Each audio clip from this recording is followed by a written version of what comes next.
a mayor's matter. I understand that Mr. Ephron, also known as, I understand that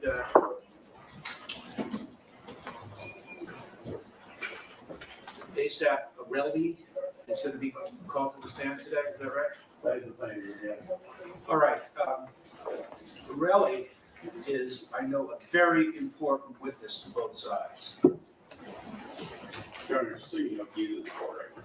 I didn't mean to cut you off, but I wanted to get you. Where?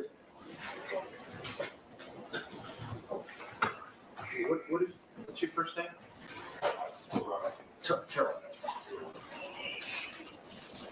That's one R and two L's. EPHRON. All right. Mr. Ephron is an extremely important witness to both sides. That's patently obvious.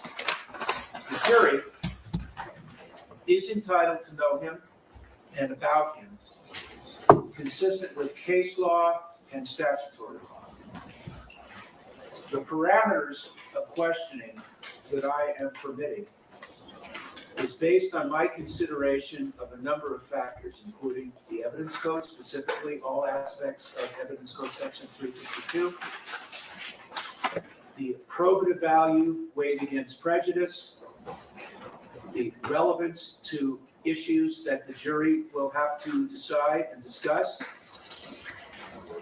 and both sides advocating for their client, and above all, fairness to both sides.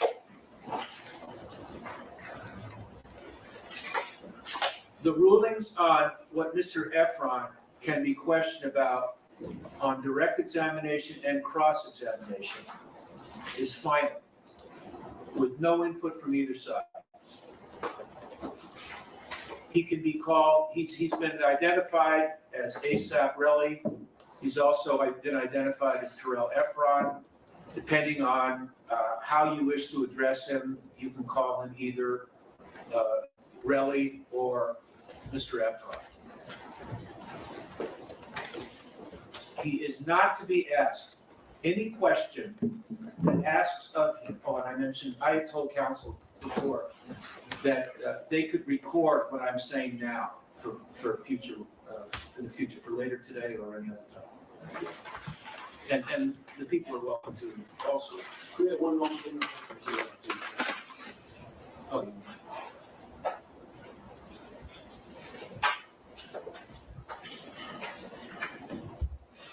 Thank you, Your Honor. All right, I'll start again.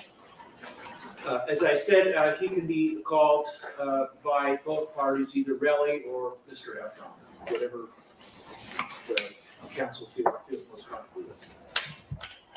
He is not to be asked any question that asks of him or accuses him of being a thief, a liar, an extortionist, or any other derogatory term. He's not to be accused of any type of name. Final argument is a different story. This only applies to how he's going to be addressed. I don't want, well, isn't it true you're a liar, or, you're an extortionist, or, you argue a drug dealer, or anything like that. That is not to be asked.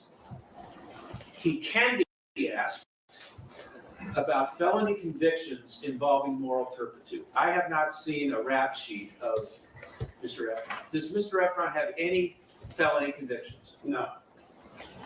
So if he has no felony convictions, obviously he has no felony convictions involving moral turpitude. I agree. And you reviewed his rap sheet? I did. I had written in my notes here that if he has felony convictions, I wanted to review his review his rap sheet before he testifies under evidence code section 352. But if he has no felony convictions, then there's no reason for you to examine a rap sheet, even assuming he has one. He is not to be asked about any other involvement in any other criminal activity in which there was no felony conviction. All of that is off limits. So if there has been illegal conduct in the past, if it did not result in a felony conviction involving moral turpitude, it's off limits. The relationship between Rocky and Relli is fair game. All personal contact between Relli and Rocky from the date of the shooting to the present is fair game. Any statement by Relli to anyone regarding his seeking money from Rocky, both pre-incident and post-incident, is fair game. Any personal contact between Relli and Rocky of any kind which predate the shooting by 2 years is fair game. Statements made by Relli to anyone about Rocky for a period from 1 year from 1 year prior to the incident to the present day. If Relli made statements on social media regarding Rocky, that's fair game. Voicemail, fair game. Oral statements made to any person, to anyone, is fair game, as long as, if there's a denial, the recipient must be available. If Relli says he didn't make the statement. Any written statements by Relli to anyone is fair game. The recipient, however, must be available if Relli denies that he made that written statement. Recorded or oral telephone conversations in which Relli is a party is not permitted under Penal Code Section 632, unless all parties to the conversation consent to the recording. Those are the parameters, and that's in stone. Your Honor, we have just questions, not questions, but we have specific questions of what they can and cannot. I just set forth the parameters. If you think that something contravenes what I just said, lodge an objection. Okay, I'm not going to do any clarifying because, it would take us forever for both sides to go through question after question. I set parameters. Both of you know, if you think that on either side, if the question contravenes these parameters, lodge an objection. All right, different topic. Does the prop gun exist? Your Honor, do you want the witness to go out of the now? What witness? Yes, because we're going to talk about evidence. Yeah, yes, please step out. Your Honor, while he's here, the court wanted to inquire of him on the issue of whether he's willing to speak to the defense. All right, yes. Mr. Relli, the defense, I know, you've been interviewed in the past and you've been examined in court a number of times. The defense would like to, question you further, get an update on any information. It's your decision whether you want to or not. It's optional. You can say, yes, I'm willing to be interviewed. If you are, that's fine. If you don't want to be interviewed, then you don't have to. It's your decision. But they want to know whether you're willing to sit for an interview. So what's your response? I respectfully decline. Okay, all right. Will you step out and we'll have you come back in when we're ready for you. Your Honor, can we just make sure, I don't know if either of the witnesses are in court right now. Okay, well, I'm going to, So just before we're gonna, either the court can, we're going to deal with that. no, the court was starting to talk about evidence in the case, and I wanted to make sure that they were not in here. Well, the court was talking about. Yeah, so Mr. Levin and Mr. Phillips, they are not recording. All right, all right. Does the prop gun exist? The prop gun existed, yes. Does it exist now? I don't know if it exists now. Are you asking, do we have, or are we going to produce it? Yes. No. All right, well, that answers that question. All right, let's deal with Mr. Levin. Is he outside? Yes. All right, can you have him come in?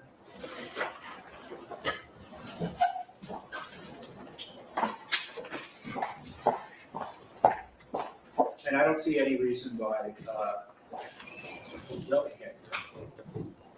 Now, you?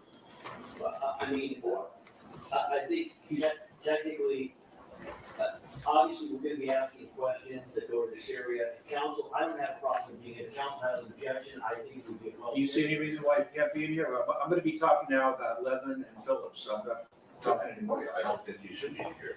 If you don't think he should be in here, then And I don't think Levin should be here after you're done with me. he doesn't need to be. I just, are you Mr. Levin? I am What's your first name, Mr. Levin? Louis, L-O-U-I-S. Deputy Bennett, could you give him a piece of paper? On the piece of paper, I want you to write your birthday. Yes. I don't want you to say it in open court because this is being recorded and, Understood. the public doesn't need to know what your birthday is. Thank Once you write down your birthday on the piece of paper, give it to Deputy Bennett. Deputy Bennett, give it to the prosecutors and they can investigate it. Have you done that? I have. All right, Mr. Levin, the prosecutors, they want the opportunity to interview you before you take the stand. It's optional. You can agree to do it, or you can refuse to do it. It's just totally up to you. Were you advised of this? No. All right. These are the prosecutors, and they just want to explore what you have to offer in this case. Are you willing to be interviewed by them? No. All right, step up. Your witness be advised that the failure to. Oh, yeah. I just want you to know, and Relli will be told the same thing. By refusing, this can be brought out on cross-examination that you refuse to be interviewed by the prosecution, which could impact your credibility. But that's totally your decision. If you don't want to talk to the prosecutors, you don't have to. If you agree to, you can. But I just want you to know of the consequences. I understand that. You still don't want to speak with them? Correct. All right. I'm assuming he can give an answer as to why he doesn't want to. Correct. Yeah, well, if he's asked, Yeah. yes, Okay. of course. If he's asked, if he's confronted with, isn't it true that, we wanted to speak to you and you refused, he'll say yes. And then the prosecution asks, or you can ask, why did you refuse? Sure. If it's touched on direct, it can be touched on, if it's touched on cross-examination, you can touch on it on redirect. All right, step out, please. Thank you. What about Phillips? Your whom you want, Mr. Phillips, we still do not have, council has never provided the date of the interview with him. How much you were? Would you wait? I have things Oh, okay. in a certain order. What about Phillips? Where is Phillips? He's in He's New in York. New York? He's in New York. But we contacted him and alerted him to the fact. Okay, call. Can you call? Sure. Or to New York. Did you get the birthday on Mr. Levin? Yes. Okay.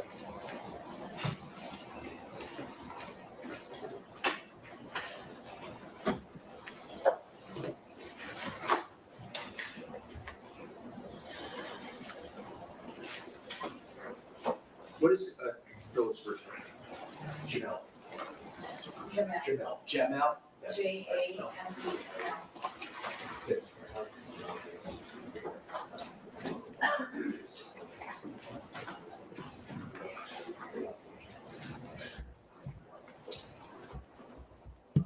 Can you put, are you able to put on speakerphone?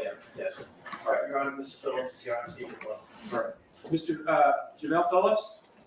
Hello, how you doing? All right, Captain. All right, Mr. Phillips, I'm the judge in the case. You're aware of the case, yes? Yes, sir. All right, two things I want to inquire of you. At some point, you're going to be coming to court to testify. You're aware of that? Yes, sir. All right, the prosecution would like the opportunity to interview you before you take the stand, just to find out what you have to offer and what you have to say. It's optional with you. You can either, you can agree to be interviewed, or you can refuse. Are you aware of this? Are you aware of this? Yes, sir. Will you agree to be interviewed or not? No, I do not want to be interviewed. All right, I want you to know though, if you refuse, then the jury is going to know that you refuse to be interviewed by the prosecution, and it could impact your believability or credibility in the eyes of the jury. Do you understand that? Yes. All right. What I'm going to do now is I'm going to have you take an off speakerphone, and the phone is going to be given to the bailiff. Mr. Phillips, I want you to give your birth date to the bailiff. No one is going to be able to hear it except her. She's going to write down your birth date, and she's going to give it to the prosecution, because the prosecution is entitled to at least look into your background, and part of that is required that you give your birth date. But it is not going to be broadcasted or publicized in any way. The court also inquires whether or not he has a residence outside of New York, or has had a residence outside of New York. Do you live here in California? No, Do you have a residence here in California? no, not in my name. No, Not what? no, Do you have a residence anywhere beside New York? no. All right, so when you were out here, were you just visiting? Yes. Okay, all right, go ahead and take it off speakerphone. All right, and Deputy Bennett, let him know when he's off speakerphone, and then have him give you the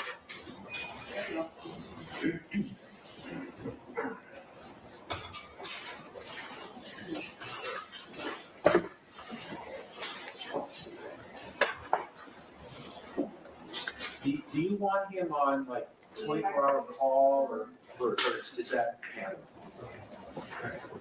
Say again? We'll handle it. All right, you have a birthday? We do. All right, getting back to Mr.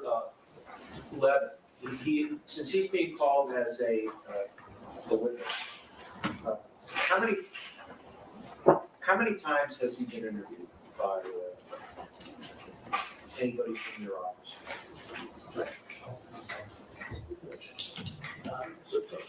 Twice, Your Honor. Okay, when was the first time?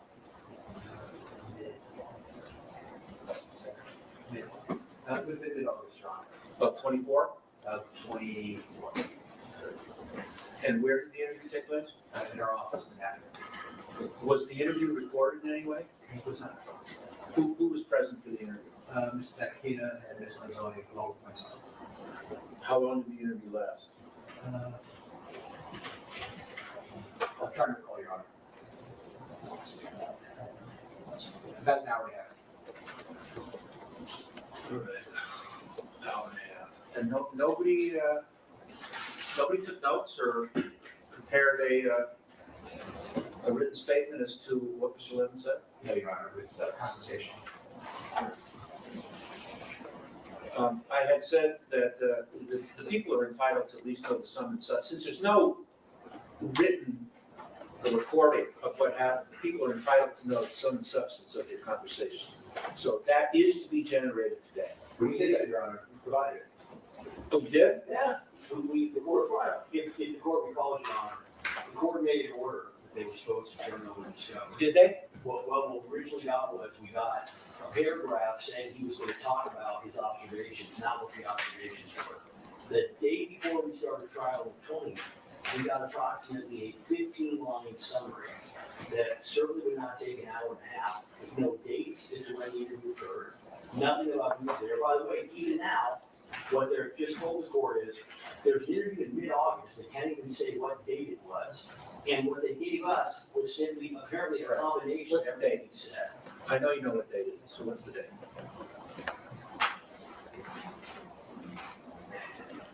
It would have been August 16th or 17th, Your Honor.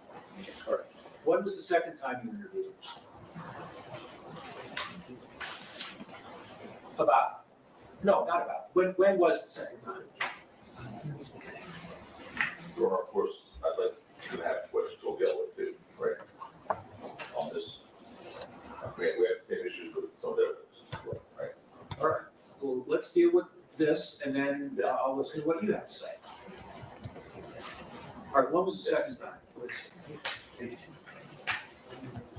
It was the 26th, Your Honor. So 10 days later? No, 2 days ago, January 26th. Oh, where did that interview take place? That was at our hotel. How long did that interview take? Yeah, about the same amount of time, around an hour and a half. So, was that interview recorded anyway? No.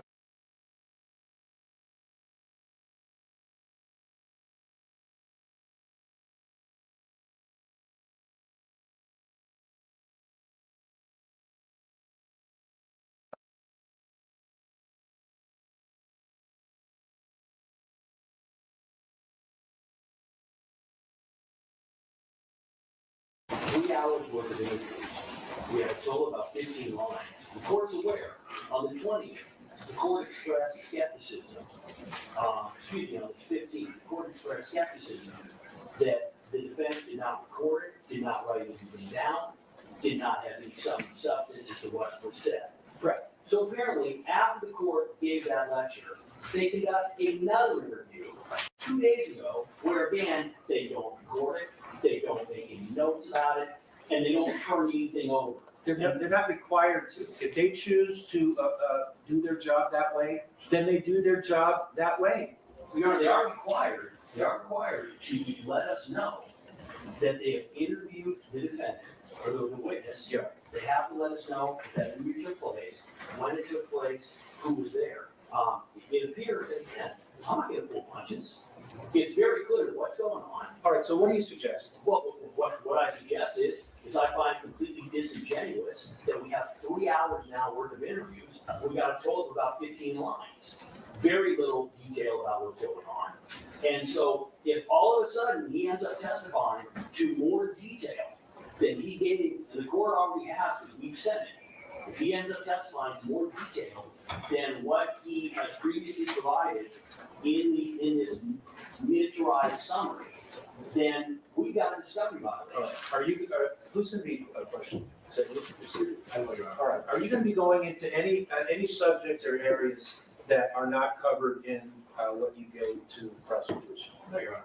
So there is nothing that you are going to ask about that does not fall within the summary. That's correct. Correct. Okay, then I think there's been I think discovery's been satisfied. Well, at least at this point, Right. we can't demonstrate the discovery is not been satisfied because he hasn't testified yet. Does the court really believe that we have 3 hours of interviews and 15 lines? I don't. I have. This is not the first time I've been aware that lawyers don't take notes of interviews. If Mr. Siegel represents to me that no notes were taken, or Mr. Tacopina represents to me that no notes were taken, I have no basis to disbelieve it. Would I do it that way? No, but if they choose to do it that way, that's their choice. He told you, Mr. Siegel just told you, that any topic that's gonna be inquired about is in the summary that you've got. So for now, discovery has been complied with. All right, let's talk about Phillips. When was the first time Phillips was interviewed? That's what, Oh, is one of We were just talking about Levin. no. What? Levin, we were just talking about Levin, Oh. right? We're not talking about So Phillips. you're right. All right, No, you're when correct. was the first time Mr. Phillips was interviewed? It was a week after we reviewed this letter. All right, around August 23rd, That's right. and where did that In the office. happen? Okay, and who was present for that? Same circumstances, Mr. Tacopina, Ms. Lanzoni, and myself. And how long did that interview take? Yeah, about an hour, Your Honor. 1 hour? No notes, or no report? No. Did you provide a detailed outline of the sum and substance? We did, at the same time, we provided that detail for our sentence. Now, do you intend to go into any areas with Mr. Phillips that are not within the summary that you provided to the prosecution? No, Your Honor. Okay, how many other times did you interview? That was it. That's the only time. That's right. Just so it's clear, Your Honor, we provided literally with about 12 lines of Mr. Levin's alleged testimony. The issue is not, We're talking about Phillips. excuse me, Levin was 12 lines, Phillips was 18 lines. Okay. And I should just add that the issue is not that they're not gonna cover a new area. It's that, as an example, when Mr. Phillips is talking about the actual incident, there's very little information there. It would appear, as the court is aware, the first thing that they said in discovery was that the witness would testify, quote, about his observations during the incident. So they then follow that up with, well, okay, we're now going to tell you apparently a little bit about what he's going to say. So again, Your Honor, this is our concern. Because we've provided with so little of what actually happened, it's not that we're going to introduce a new topic, it's that all of a sudden, these witnesses are going to get on the stand, and the amount of detail they are going to give is going to be completely inconsistent with the minimal information that we will give. When you add in the fact, and again, they're not required to take notes, but they are absolutely required to immediately after provide, if they're not going to take notes or record, an accurate summary and statements of what the witnesses said. So our concern is, we basically were given nothing, almost zero. They're going to get up on the stand after, again, 2 hours for one, an hour for one, 3 hours prior to the other, and they're going to testify in greater detail. That, when you combine that with the prior attempts and not turning over discovery, even after the court's order, leads to the inescapable conclusion that they're not complying with the meaning of the letter and the court's order. So I understand the court doesn't have anything it can do now, but the court has been furnished with the discovery they provided. It's not a long read, as I said. I haven't been provided any. It's in, I believe it's in the emails that we have sent. If not, I will give the court a copy, but it's literally on one page for both. If I'm understanding you, Mr. Siegel, that any topic that you're going to cover on direct examination, I'll be doing is Mr. Phillips. all right. Am I correct in assuming that any question that is asked on direct examination by either counsel or Mr. Levin and Mr. Phillips is encompassed in the summary that's been given to the prosecution? Yes, Your Honor. All right, I just wanted to yes or no. All right. And I'd like to say more than one word. Wait. All right. I don't see any other topics to go into. All right, In terms of, on this issue of total. for now, There's a couple of other issues that people have. The first issue relates to, it's not just the real evidence of profit. We've been focused on the two witnesses that they're calling. Right. It is our understanding there will be no other witnesses that will be called to testify about profit. The court's aware. Counsel and I have been asking for days, in email, the court is talking to you, are you planning on producing the gun in this he case? said no. Well, they refused to answer that question the last week we've been asking. They've also answered the second question, are they now planning, which would be against the court's discovery order, to call any other witness regarding fraudulent information? Can the court please inquire? Well, we told there's 2 witnesses they're calling, plus maybe the defendant. So any other witnesses that you intend to call or reasonably intend to call? But the only possibility is sitting right to my right, Your Honor, right?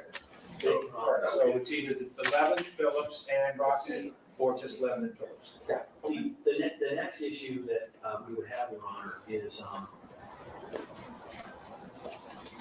we want to make sure, there have been times where counsel has asked to approach, but he still wanted to be on the record. Our position going forward is that unless it is something having to do with an issue with the jury, the prior times occurred before the jury was selected. Counsel made certain arguments in open court, then he asked to approach, and he made different arguments, but he wanted to do it on the record.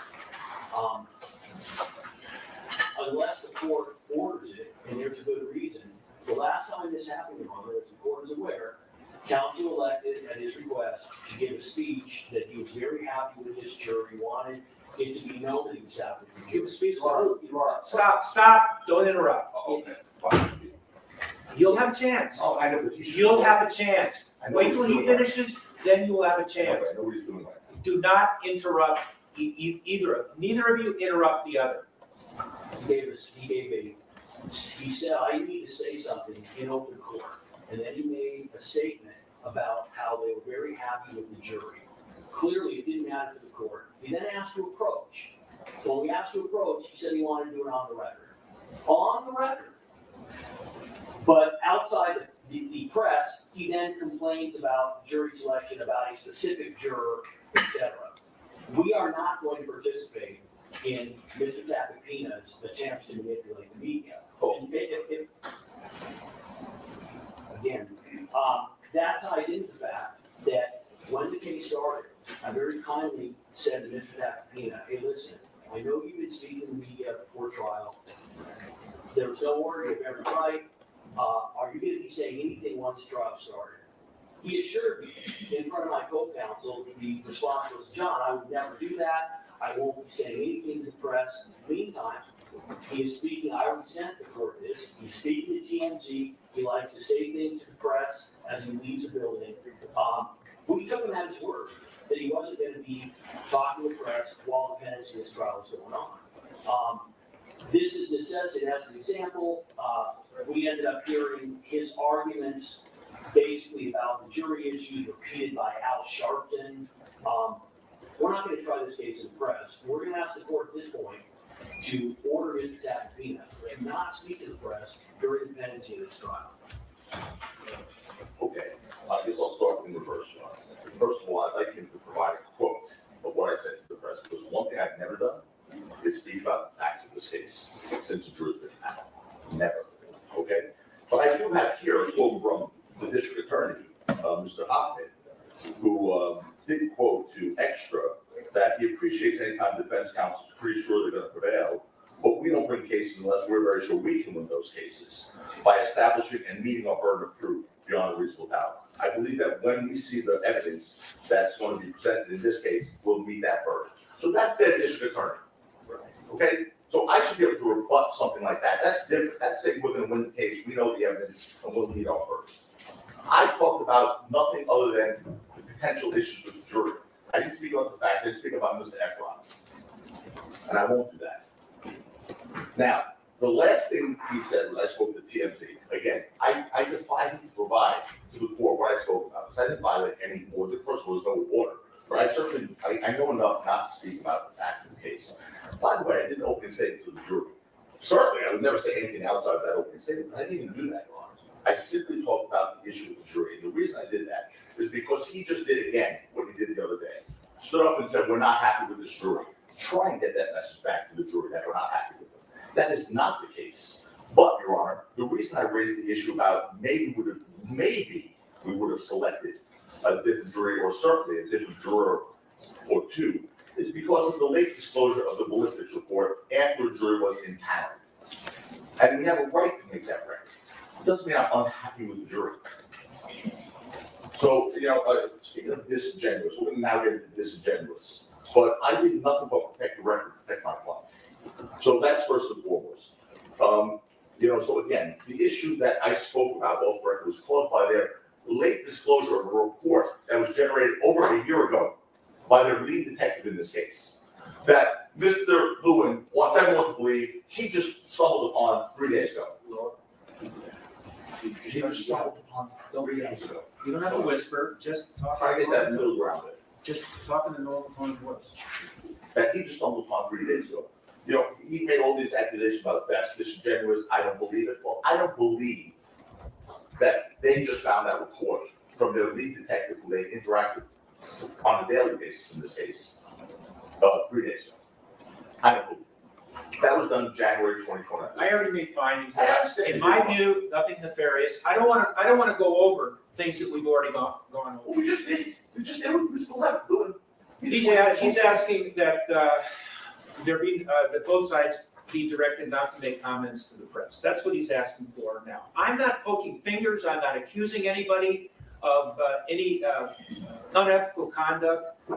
Let's just move forward. Here's what I want to I have. have more things.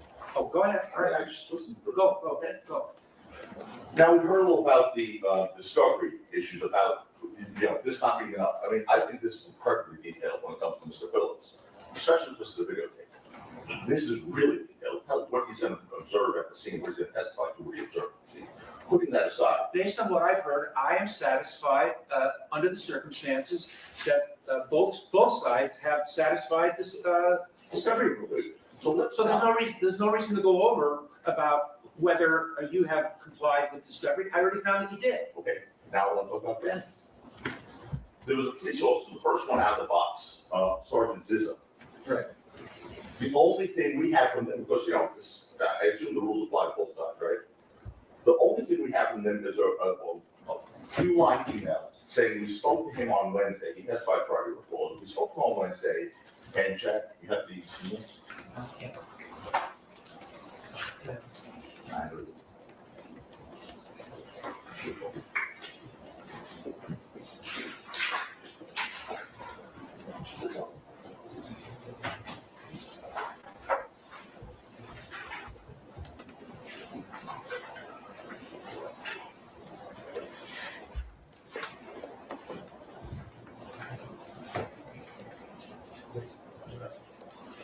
Here's what we have from them on Officer Zizzo, that they spoke to him on Wednesday, which the officer denied on the witness stand, by the way. He said the first time he spoke to him, substance was the day of his testimony. He said that he advised the district attorney that he responded to the shooting while on patrol, and it's common occurrence that the receiver called the shooting and respond only either to find no evidence or the victim, but also sometimes find out whoever called was intentionally misrepresented. 2 sentences, that's the discovery. He testified that one, he may have missed the bullet casings, and 2,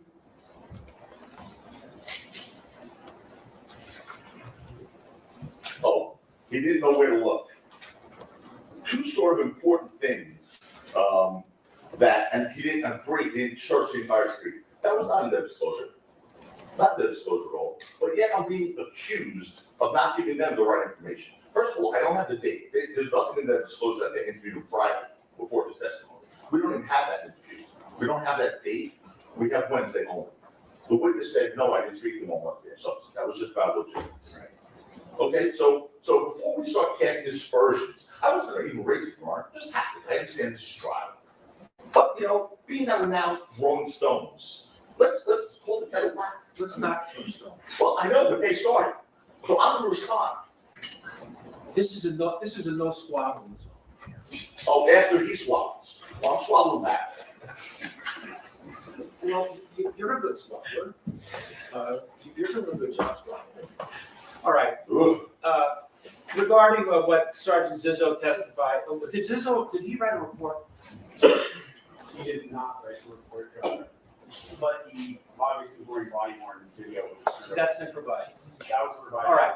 Years ago. You're an experienced attorney. All of you are experienced attorneys. Sometimes, a witness will say something that is not in a report. That's to be expected. A report is a summary, a sum and substance of what the witness said. It's much more fleshed out when the witness is on the stand. Well, I agree with that. I'm okay with that. I'm not even going to raise the fact that he said he didn't speak to them on Wednesday and he only spoke to them Friday. I don't do that. It's petty. It is petty. But I want to make sure that what's good for the goose is good for the gander. That when Mr. Phillips testifies and he says something, a word that's not in this thing, it's not like, you didn't tell that to the lawyers because it's just not right. This is not a transcribed statement. There will be nothing outside the scope of this. But the same way I didn't get anything from them regarding, I may have missed the shell cases. I didn't get a report that said that or a statement. Again, to be repetitious, I do not find either side has violated any discovery statute or any discovery rule. Regarding the press, the jury has been told not to read or watch anything about this case. I'm going to assume that they follow that rule. But what I am concerned about is someone that the jury knows is going to read or watch something about the case and then relate it to the jury. So, here's the rule. I don't want any attorney in this case saying anything to the press while the case is going on. That's it. So you can call it a gag order. We will advise, obviously, of course, where we've said nothing. We will advise the DA as well. To be clear, the DA responded to Mr. Tacopina's published report where he dared, quote, Nathan Hockman can try the case himself. But we're gonna tell the DA. Let's move forward. Yeah, just let everybody know in your office who may say something, tell them not to say anything to the media or the press. Will do, Your Honor. We had two last issues which are brief. The first issue is we're gonna request, and made this request before. Counsel and I've tried many cases in front of the court. If there's anything even close, I forward to in advance. If there's any evidentiary issue, which is even a close call, in terms of the defense introducing, bringing up, asking questions, we want to make sure that they have to approach and that we 402. You don't want to be in a position to have to unring the bell. That goes for both sides. Finally, Your Honor, the court is aware. On Friday, it doesn't really matter what the circumstances were. Mr. Tacopina literally started screaming at me in the. So again, Your Honor, I'm not interrupted Mr. Tacopina. As I see, Mr. Tacopina makes noises, again, if there's got to be a certain decorum. We're following it, but you can't bring a knife to a gunfight. So we would appreciate, as the court is respectfully instructed, when one lawyer is talking, the other lawyer not interrupt. Mr. Tacopina, as court is aware, started literally screaming at me in the courtroom. He basically appeared to challenge me to a fight. And again, I've been doing this longer than he has. I've not had that experience occur before. I am not going to be treated that way by anybody. I'm certainly not going to be treated that way in a court where I practiced for more than 30 years in front of a judge I deeply respect. He doesn't have to like me, he doesn't have to get along with me, but he cannot be screaming at me, whether on or off the record. The court was here. The court, I mean, everyone heard and saw it. It's not right. So I'm just asking that the court, again, Mr. Tacopina is an emotional guy, that the court advises him. And you are, both of you are zealous attorneys, aggressive attorneys, both of you are. We are due to zealous aggressiveness. The court has not heard of me yell or scream at anybody. And again, and it's not a request, I'm not gonna take that. All right, why don't we do this? I did not hear you yell. I did not hear it. If it did happen, it wasn't in my presence. Because you two have this relationship, why don't you not talk to each other unless it's on the record? Oh, that's, And then I am involved. that train is still, yes, absolutely, I agree with that. But I want to respond now, because, I can't have it always one way, he makes a record, disparaging remarks, and then I gotta sit here. So, no one screamed, you were right there, Your Honor. What's happened, and Mr. Siegel was with me, is Mr. Lewin comes up with his little scolding, sort of bullying attitude, telling me we don't know the rules here, and we're not doing this right, and he didn't like the opening statement, and so on and so forth. So I responded, I don't need a lecture from him, okay? I'm not gonna go into the amount of phone calls I got regarding him and his reputation before this trial started, from lawyers I don't even know, including lawyers inside the district attorney's office currently, okay? I'm not gonna go into it, Your Honor, I'm not petty. No, and now you're interrupting him. Just that, you were complaining about him interrupting you, you're interrupting him. Don't. I'm not going into it, Your Honor, I just don't want to do that, but please, there was no one yelling, you were right here, there was an argument between both sides, both of us, I agree. That's not gonna happen because I'm not gonna speak and get off the record, so you're right about that, that's number one. Number two,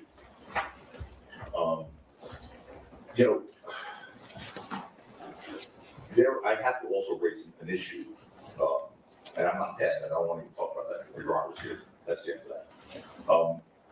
Mr. Lewin did something last last week that was inappropriate. And the reason I'm raising it is because I don't want it to happen again. This week, Mr. Mayor's significant other may appear here. Last week, Mr. Lewin has his playbook apparently from the lawyers went up to my client's family and told my client's family that's not personal, but they should really, hopefully, he's really thought about taking a plea because she was facing a lot of jail time and saying things that played on the emotions of the family. He should have no communication with the defendant's family. I've heard he's done that in every case. That's right here. Well, I don't want him, I want the court to instruct him not to communicate with anyone on this side of the fence. Not the client's family, not the client's relative, not the client's friends, because it's inappropriate. So, Your Honor, so what happened was, is I walked up very kindly to the defendant's mother and sister, and I said the following: listen, I'm very sorry that you're having to go through this. I have kids myself, I have siblings myself, I know it's not difficult, it's not personal, and I'm truly sorry for what you are having to endure. All right, And then I said as follows: I hope that your brother and your son, I hope that he's really evaluated what he is risking here, because he is a lot. all right, there's nothing that prohibits, At the time. I've heard enough, I've heard enough. There's nothing that prohibits what Mr. Lewin did. You've heard now that the defense does not want you to approach anyone from that side, so don't approach anyone from that side. It's as simple as that.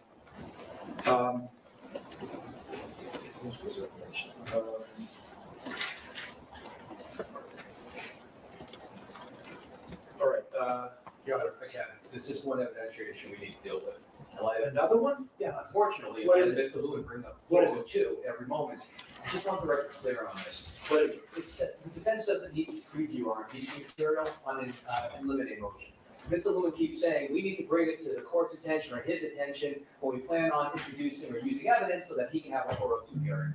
The law is crystal clear. If I don't need to go further, I won't, because we're on the same page.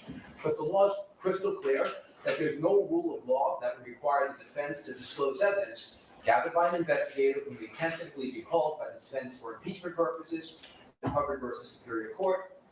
I'll continue. People versus Hunter. Section 105, 4.3, subdivision A1 provides that the quote, defendant and his or her attorney shall disclose to the prosecuting attorney his or her intended witnesses together with any relevant written or recorded statements of those persons or reports and statements of those persons which we complied with. But the court goes on, but that does not include impeachment statements. All right, go ahead. But that does not include impeachment statements a defendant obtains from prosecution witnesses. The prosecutor is not entitled to statements impeaching prosecution witnesses. That's People versus Hunter. People versus Sloan.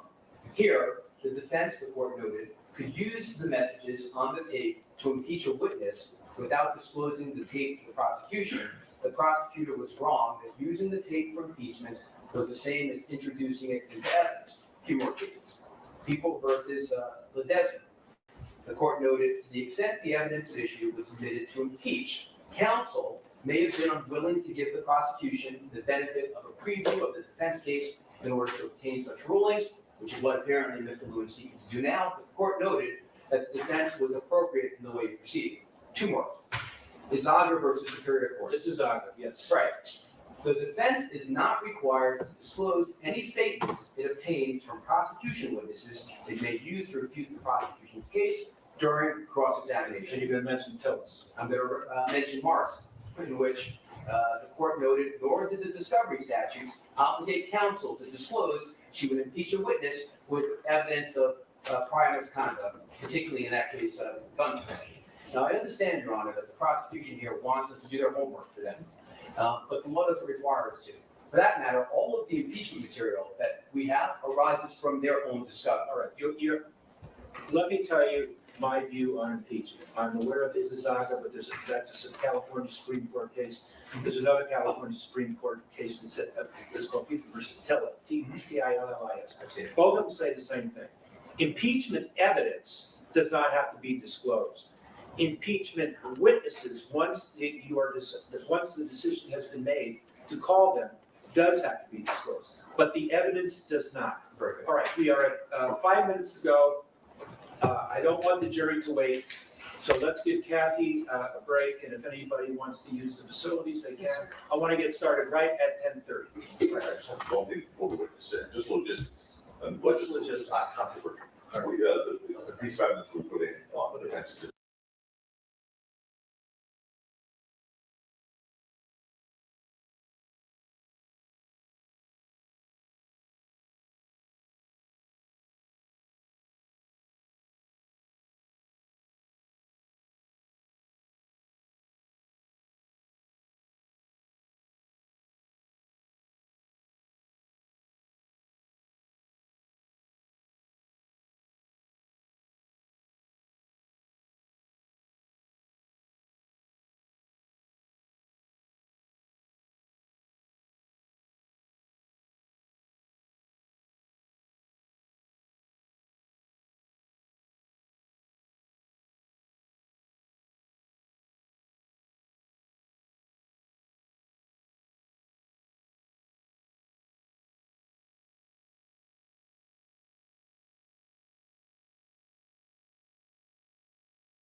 nice little chat in front of the jury. You and I had never met or spoken before, correct? No, I've never met you, sir.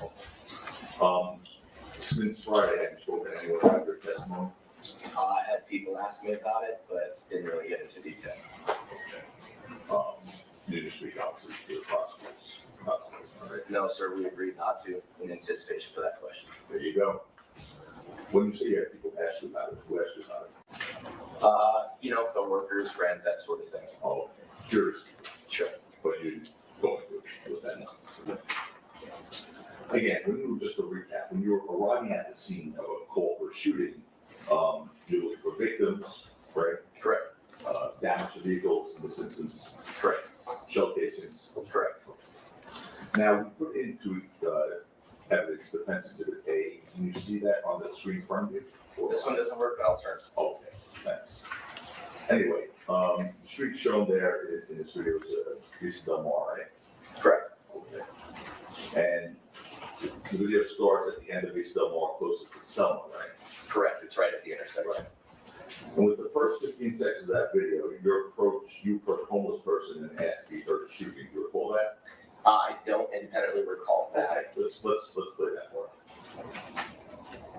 That's it, Bonnie.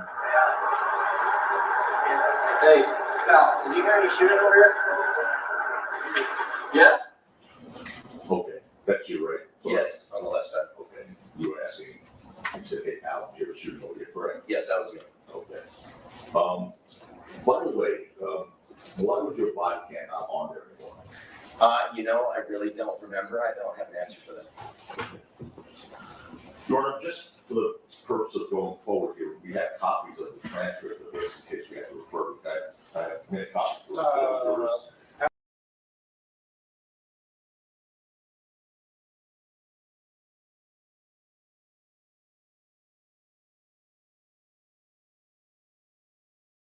To all of the jurors and, Yes, do the concept.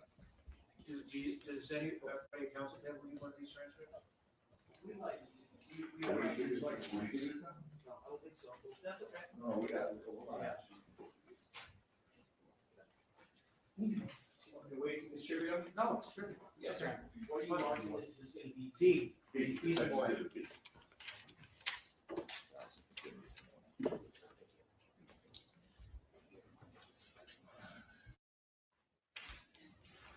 If there's an extra one, I don't want to take it from any of you. Yeah, we can, hold on. I don't need that. All right, Kathy, all right, I'm good with that. All right. Does anybody not have a transcript? Take it 1.9. Let's make sure everybody has a transcript. I don't know if we formally did stipulation, but I'm sure it's. Both sides stipulate that it's audio recording, video recording on the video where we have transcripts. Not take down what she's hearing. Actually, the stipulation is not necessary. There's a rule of court that said that when audio tapes are played, the court reporter does not take it down. I was referring to that rule of order, that's what I thought. I just learned that, 6 months ago. Yeah, there's no stipulations required. They just don't. Well, if it was, we would stick. Yeah, Thank you for that. For Mr. Tacopina and I. All right. It'll happen once in a while. So sorry, obviously, we'll look at the signs of shooting again. Yes. It's still on. And the video shows multiple officers searching for signs of shooting on East Del Mar, right? Yes. Directing your attention to 22:35 and 54 seconds of that video, the officers are conducting a search using their flashlights aimed at the ground, right? And we'll get you right there. I said 22:35 and 54 seconds. So almost. Anyway, right there. Go ahead, let it go. Yeah, stop sign, parking lot.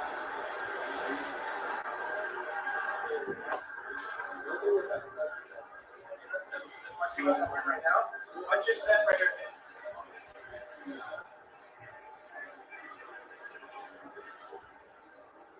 Okay, so what's the make and model?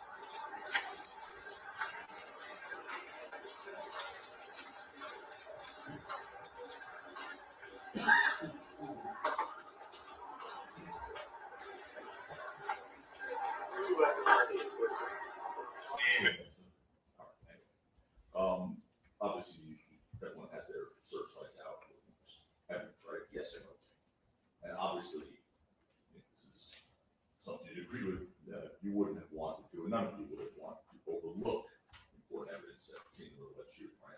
Correct. So it was careful and attentive, and officer, were you a sergeant there as well, or since, No, sir, I was a police officer 3, I was a training officer. and then got promoted? Yes, sir. Congratulations. Thank you. So, as an attentive officer, when performing your duty, you made it obviously a point, to be careful and attentive looking for evidence, right? Yes, sir. Now, initially, you said you thought there were 3 officers at the scene? Correct, and that was based off of my body worn video that we watched. Right, I understand. But, you agree that there's more now, right? Oh, yeah, So, okay. As a matter of fact, there's 7. okay. Well, you don't take my word, let's go to the video. I'll direct your attention to 22:40 and 36 seconds. We'll stipulate counsel that helps as well, if there were 7. Yes, thank you. Just want to, just a quick peek. So, okay. All right. Okay, do you see, would you agree that 7 officers are at the scene? I don't dispute that there were 7 officers at scene. I know you don't dispute it, but you agree that you see 7 officers right there, right? There are 6 in the frame, including that one in the body cam. Correct, including that one, yes, 7. 7, okay.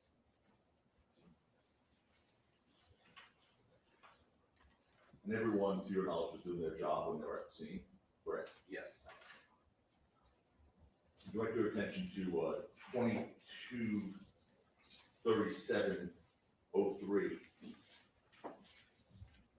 on that video. That's that you on Reese Del Mar on the side of the street closest to the parking lot, right? Correct. Okay. And we're looking, by the way, for the record, we're looking south towards Selma Avenue. So you're standing on the west side of the street, right? Correct, I'm presently facing west in this shot, but yes, this is south in this camera. And officers are searching that area for evidence of shooting with the flashlights, right? Yes, sir. And that is directly opposite, Sergeant, that orange portion of that wall there, right? Well, I'm sorry, what's your question? That, where the officers are, right there, Right. including you, is directly opposite that orange, whatever that thing is, portion of a wall, Correct, right? Which is next to that adjacent lot there, right? yes, A vacant lot, I should say. So that's right across from that orange, whatever, correct? correct. I'd like to show you, these 2 photographs. One is that, but we're gonna put them juxtaposed and put them right side by side. Okay. The first one is basically the still frame of what we just looked at. You see the one on the left? Yes, sir. Okay.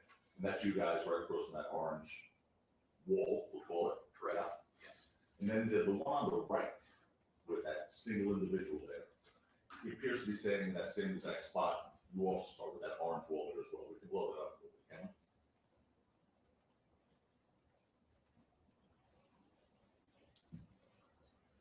See that, Sarge? See the orange wall on the other side? I see orange there. I mean, based off this photo, I'll be honest with you, I can't tell much beyond that. I We'll see go back out. There's that vacant lot right there, right? Right, You see Okay. that? yeah, and you know what, the driveway on this side, yeah, I see what you're saying. So it's basically where that individual is where those officers are, correct? Approximate, yes, I would say so. Okay. And so just as we talked earlier about the parking lot where your body cam was, just as in the parking lot, you agree there was no sign of a shooting on the street as well? Correct. No blood, No, sir. no bullet holes, No, sir. no shell casings, No, sir. no physical evidence of a shooting was recovered at all? No, sir. Directing your attention to 22:37 and 29 seconds. Well, we can play this portion, go ahead. We're checking the area. It doesn't look like anybody's records or anything like that. By the way, for the transcript, what you were in with what pages? Sorry.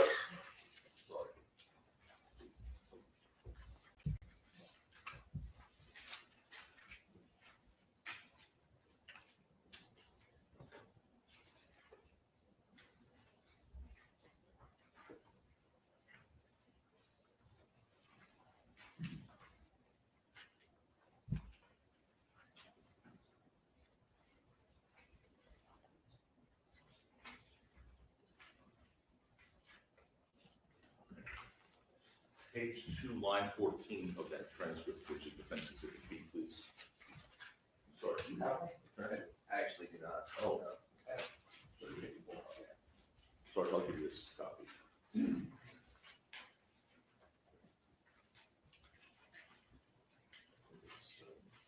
Let's see, page 2, line 14. Thank you, sir.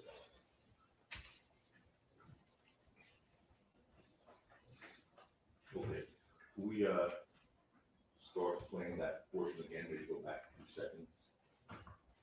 Okay, We're checking the area. It doesn't look like anybody's like hurt or anything like that, but okay. So that's one of your, do you know who that was speaking? I actually don't. Okay, well, one of the officers, right? Yes. And he said basically we're checking the area, it doesn't look like anyone got hurt, right? Correct. And direct your attention to 2238, which is basically a minute later, 21 seconds.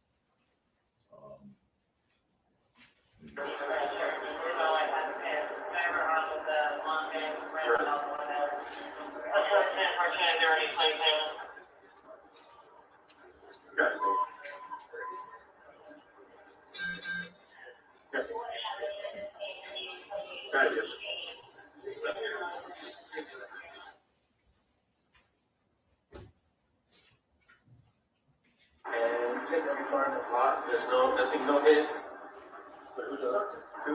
The second PR. Okay, because I got two friends that came up. This is page 3, Sergeant, and line 4, please. Can you play that portion again, please?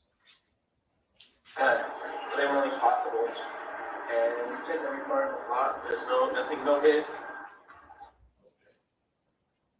And then a few seconds later, 223840, which, second, I want to make sure we direct it to the right portion of the transcript.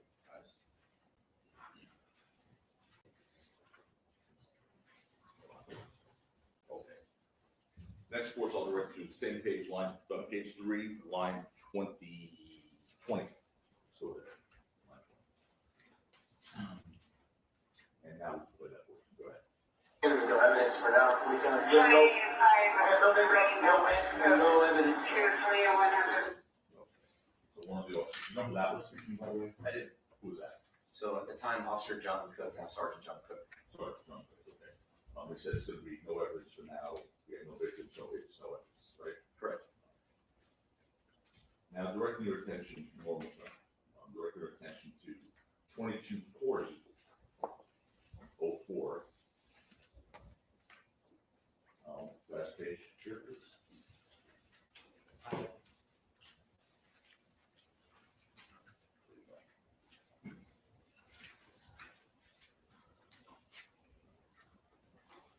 Go to page 5, line 2. Sorry. Page 5, line 2. And go ahead, you can play that one you're ready. Yeah, it sounds like someone probably fired a shot in the air to scare somebody. But like, Your Honor, we would have an objection on hearsay. It's not coming in.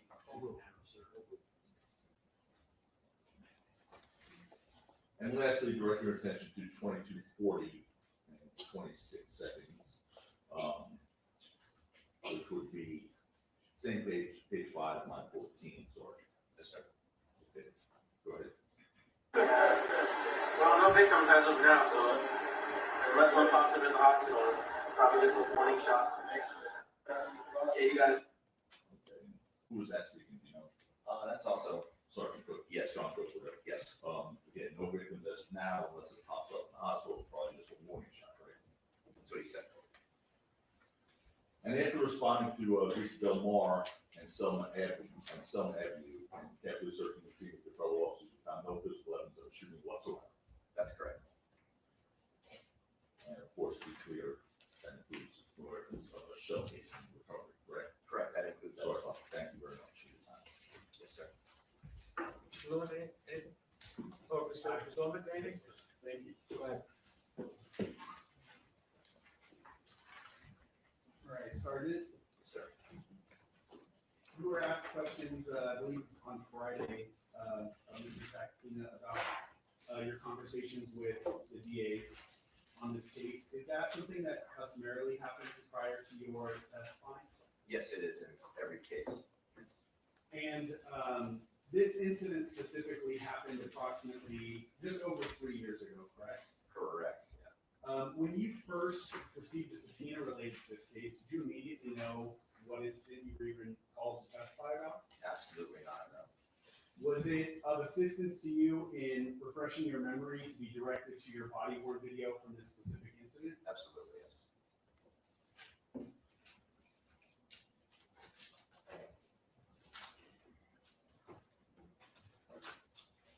In his questioning on Friday and also today, Mr. Tacopina asked you questions about searching for shell casings, I believe is how he phrased them. Are you familiar with the term shells, casings, cartridge cases, things like that? Yes, sir, What is your personal background, training, and experience as it relates to firearms?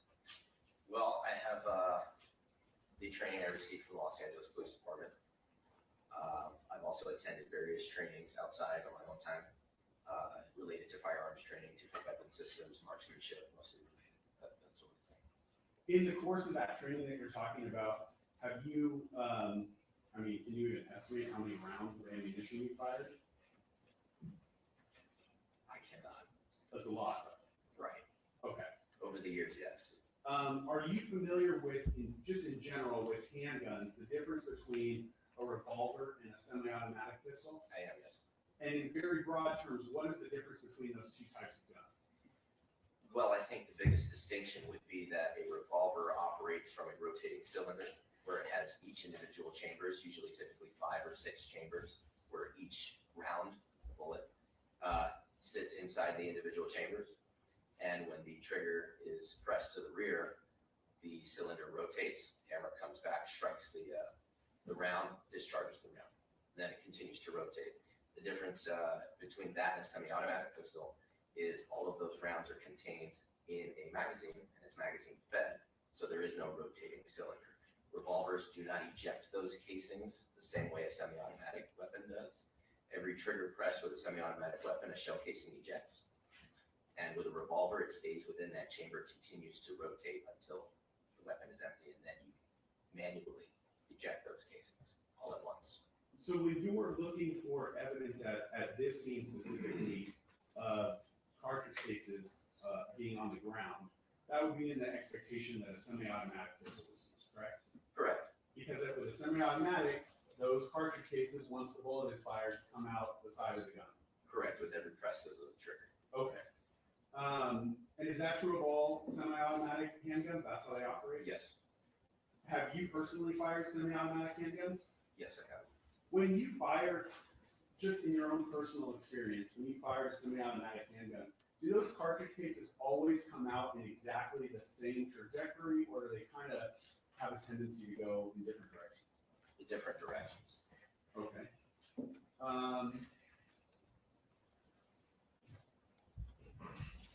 And is it those discarded or used cartridge cases that you would have been looking for that night? Those are the same ones we're talking about, yes. Right. All right. Just to put a fine point on that, when you searched that entire area, the street, the parking lot, you didn't find any cartridge cases anywhere. Right. And none of your 6 other partners who responded there with you observed or recovered any either, correct? That's also correct.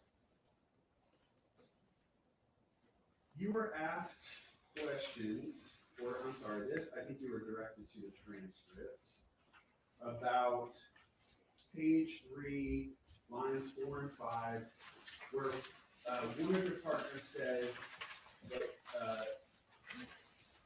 he checked every car in the lot and there's nothing, no hits, correct? Correct. In your experience responding to crime scenes throughout your entire career where a gun has been discharged, what are the types of damage that you would look for on a car, specifically related to a shooting call? Sure, so, flat tires, glass that's been spiderwebbed, right, or totally blown out, impacts to sides of doors or ricochets off of hoods. These are things that I've just recalling from recent observations, those sorts of observations. Are some of those observations easier to see than others? Yes, absolutely. Can you describe that for the jury? Well, I think the best way to illustrate that is you have a white four-door vehicle. It's easy to see the impact where the paint is missing and the metal is bent and distorted. Whereas if you have a vehicle with a darker colored paint job, you might miss it, right? You might not see it. It might blend in. But also, even more generally, if a window is shattered, you're gonna see a large shatter in that window, potentially. Right, it's hard to miss. And if a tire is flat, you know, that's easier to see too, correct? Yes, it is. Versus, and I want you to assume for purposes of this that we're talking about the hole from a 9mm chambered round. If you observed a bullet hole in either plastic or metal of a car from a 9mm round, that would be a lot smaller, correct? Comparatively speaking to other larger rounds, yes. And even comparatively speaking to if the 9mm hit glass or a tire, correct? Correct.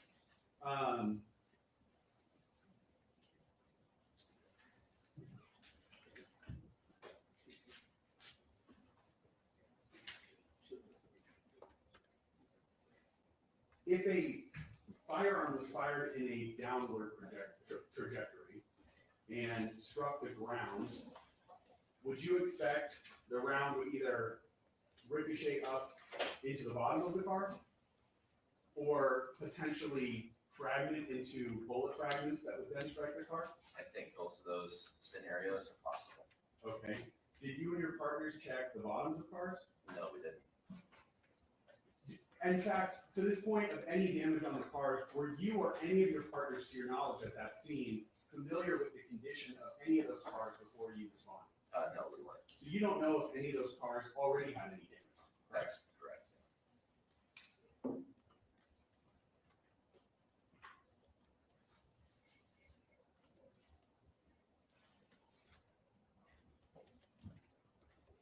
You don't have to stay.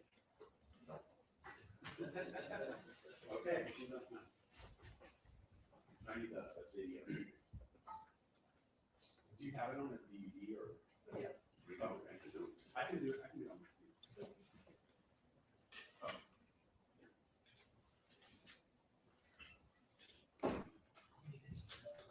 Yeah.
Sergeant, I'm going to show you defense A. I have the video paused. We've been referring to the timestamp in the upper right-hand corner at 22:38:43. Can you see that on the screen? Yes, sir. Just to orient the jury as far as where we're looking at here, would you agree the street on the far right of the screen would be Selma, correct? Correct. That's Selma that runs east to west.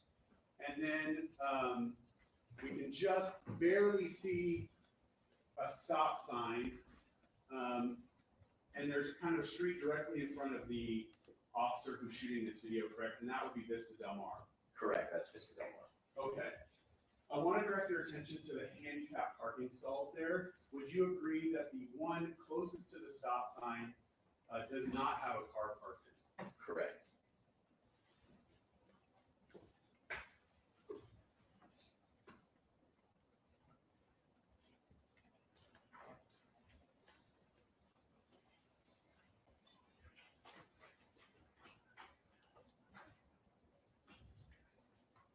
All right, I'm gonna start this from around the beginning. Hey, Cal, can you hear me?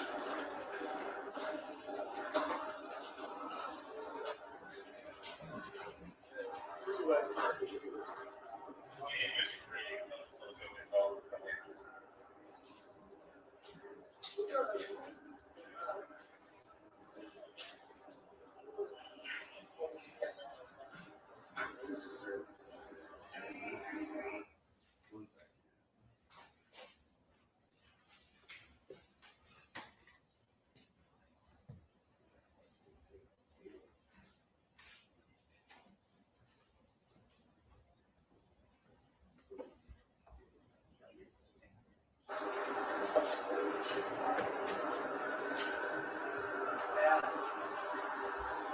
Hey. My apologies, sir. I did mark it on the transcript, but I'm not sure where that corresponds to in the video. One second. And you look at the corner of it? Nobody was writing this down.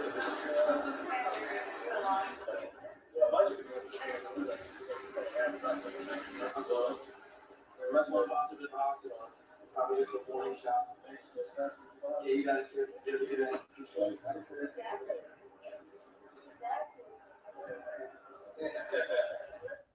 Sergeant, I can replay this section, but can you hear what sounds like a crowd of people in the background of this video? I'm gonna play it starting at 22, 40, 41. I'll play it forward for a few seconds. Okay.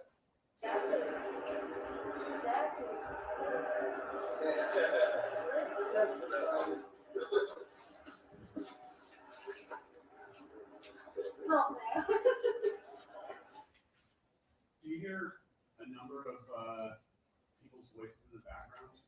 Not officers. Right, it's distinctly, yes. Okay. Was this a busy area of Hollywood? Oh, absolutely, yes. Okay. Those noises that we hear, would that just kind of be people in the surrounding areas out on Saturday night? Correct. I don't have anything else. Just a phone. Sort of. Let's go to 223708, please, on that same video.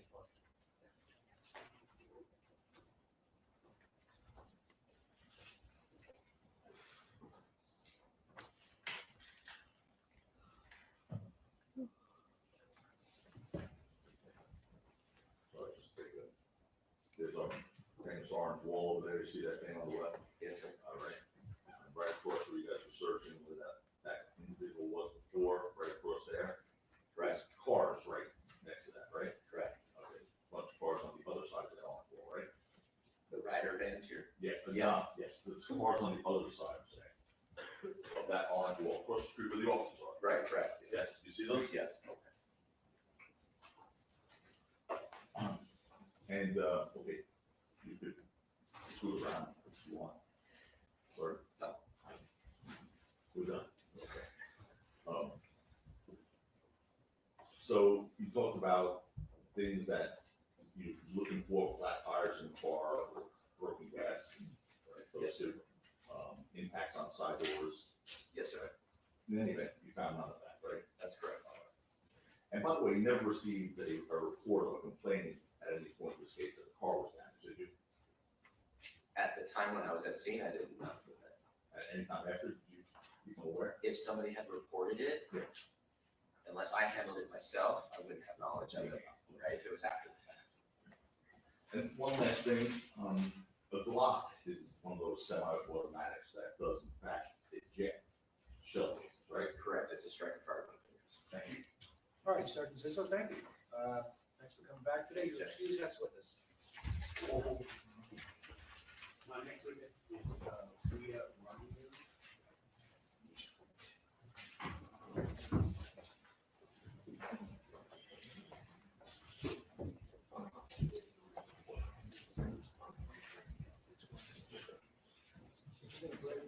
Okay. Oh, let me mention to you about tomorrow.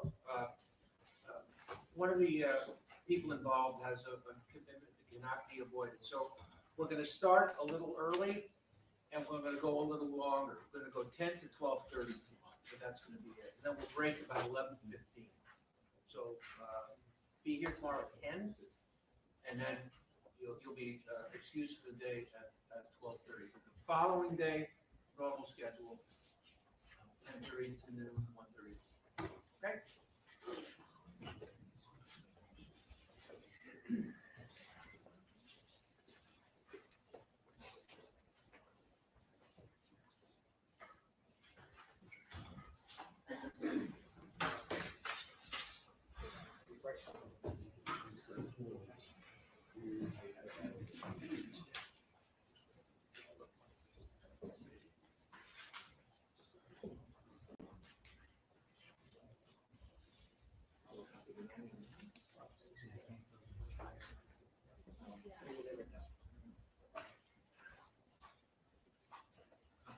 You don't mind just, ready, Your Honor?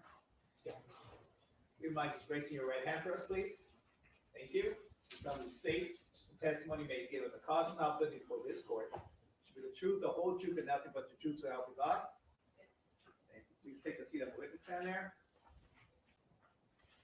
And please adjust the microphone and state and spell your name for the record. Leah Elizabeth Martin Brown. Okay, you're loud. You need to raise up your voice. Sorry, Leah Elizabeth Martin Brown. Please spell your name for us. LeahElizabeth. Thank you. And so Brown, common spelling? Martin-Brown, common spelling. Thank you. All right. Good morning, this is Martin Brown. Are you, as you sit here right now, are you nervous? Yes. Have you ever testified before? No. This is an uncomfortable feeling. Yes. All right. I'll try to get through it quickly. On Saturday, November 6th of 2021, were you living or were you in an apartment at 1600 Vine Street in Hollywood? Yes. I'm going to show you. Turn off the TV.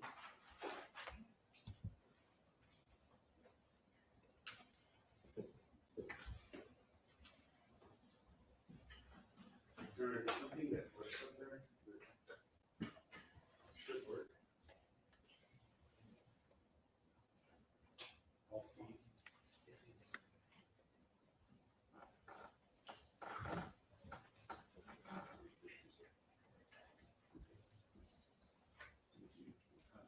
I'm also gonna, if you don't mind, I'm gonna reach over and just see if I can turn this on.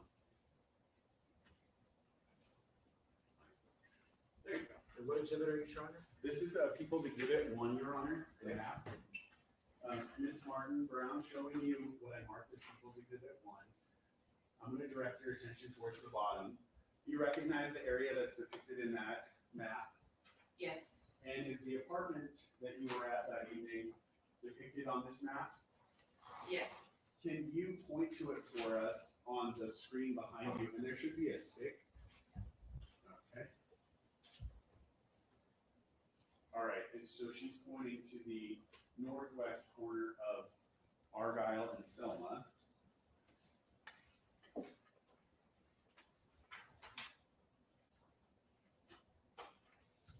The apartment that you were in that evening, did it have either an exterior facing window or a patio area? Both.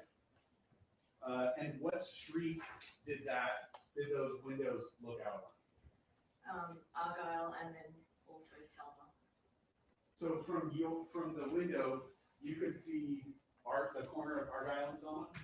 I could see pretty much all of Argyle and then until like Selma in the back of Davy Wayne's, which is a club.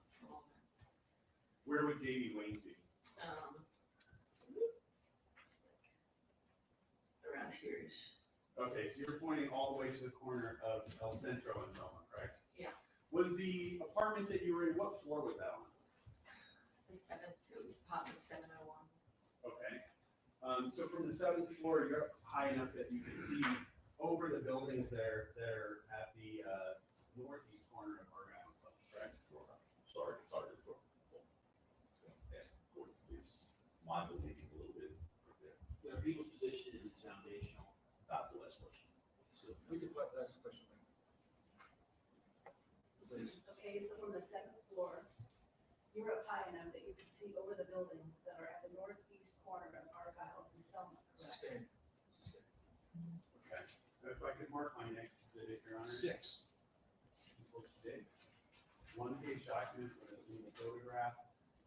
Here's to depict the corner of Argyle and Selma.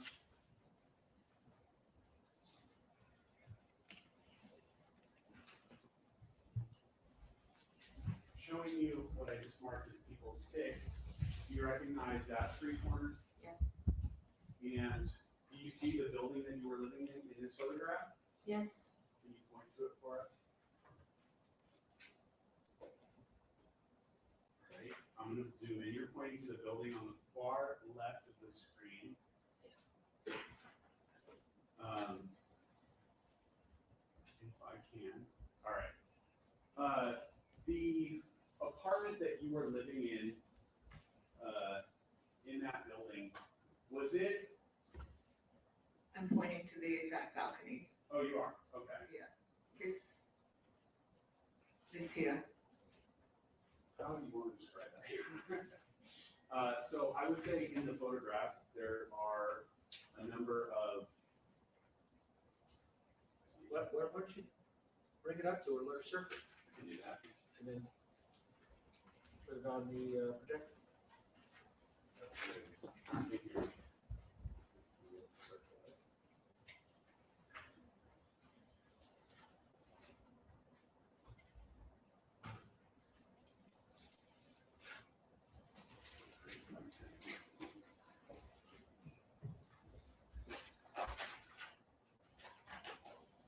Yes, you do it one more time with Sharpie. Doesn't really sharpen the ball point.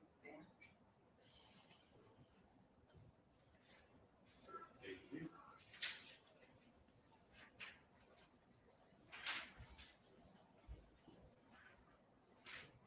Okay.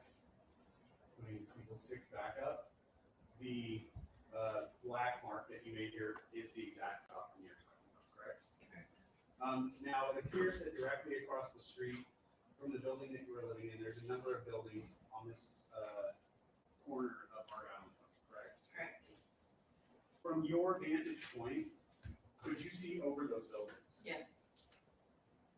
Taking you back to People's One, you said you were able to see all the way to Selma and El Centro? Yes.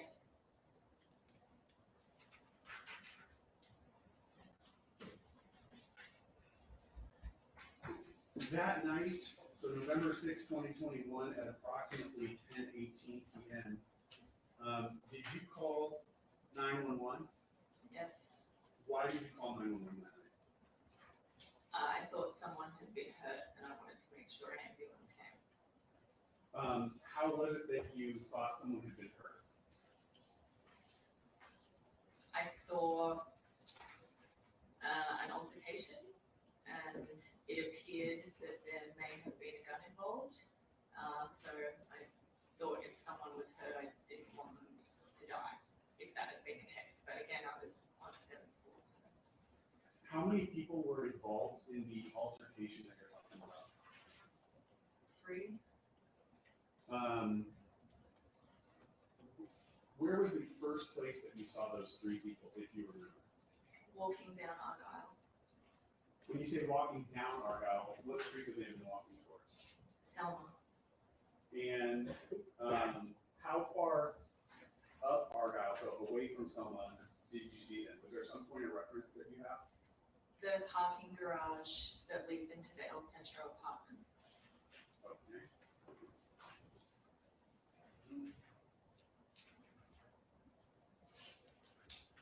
Might be difficult to see here on people 6,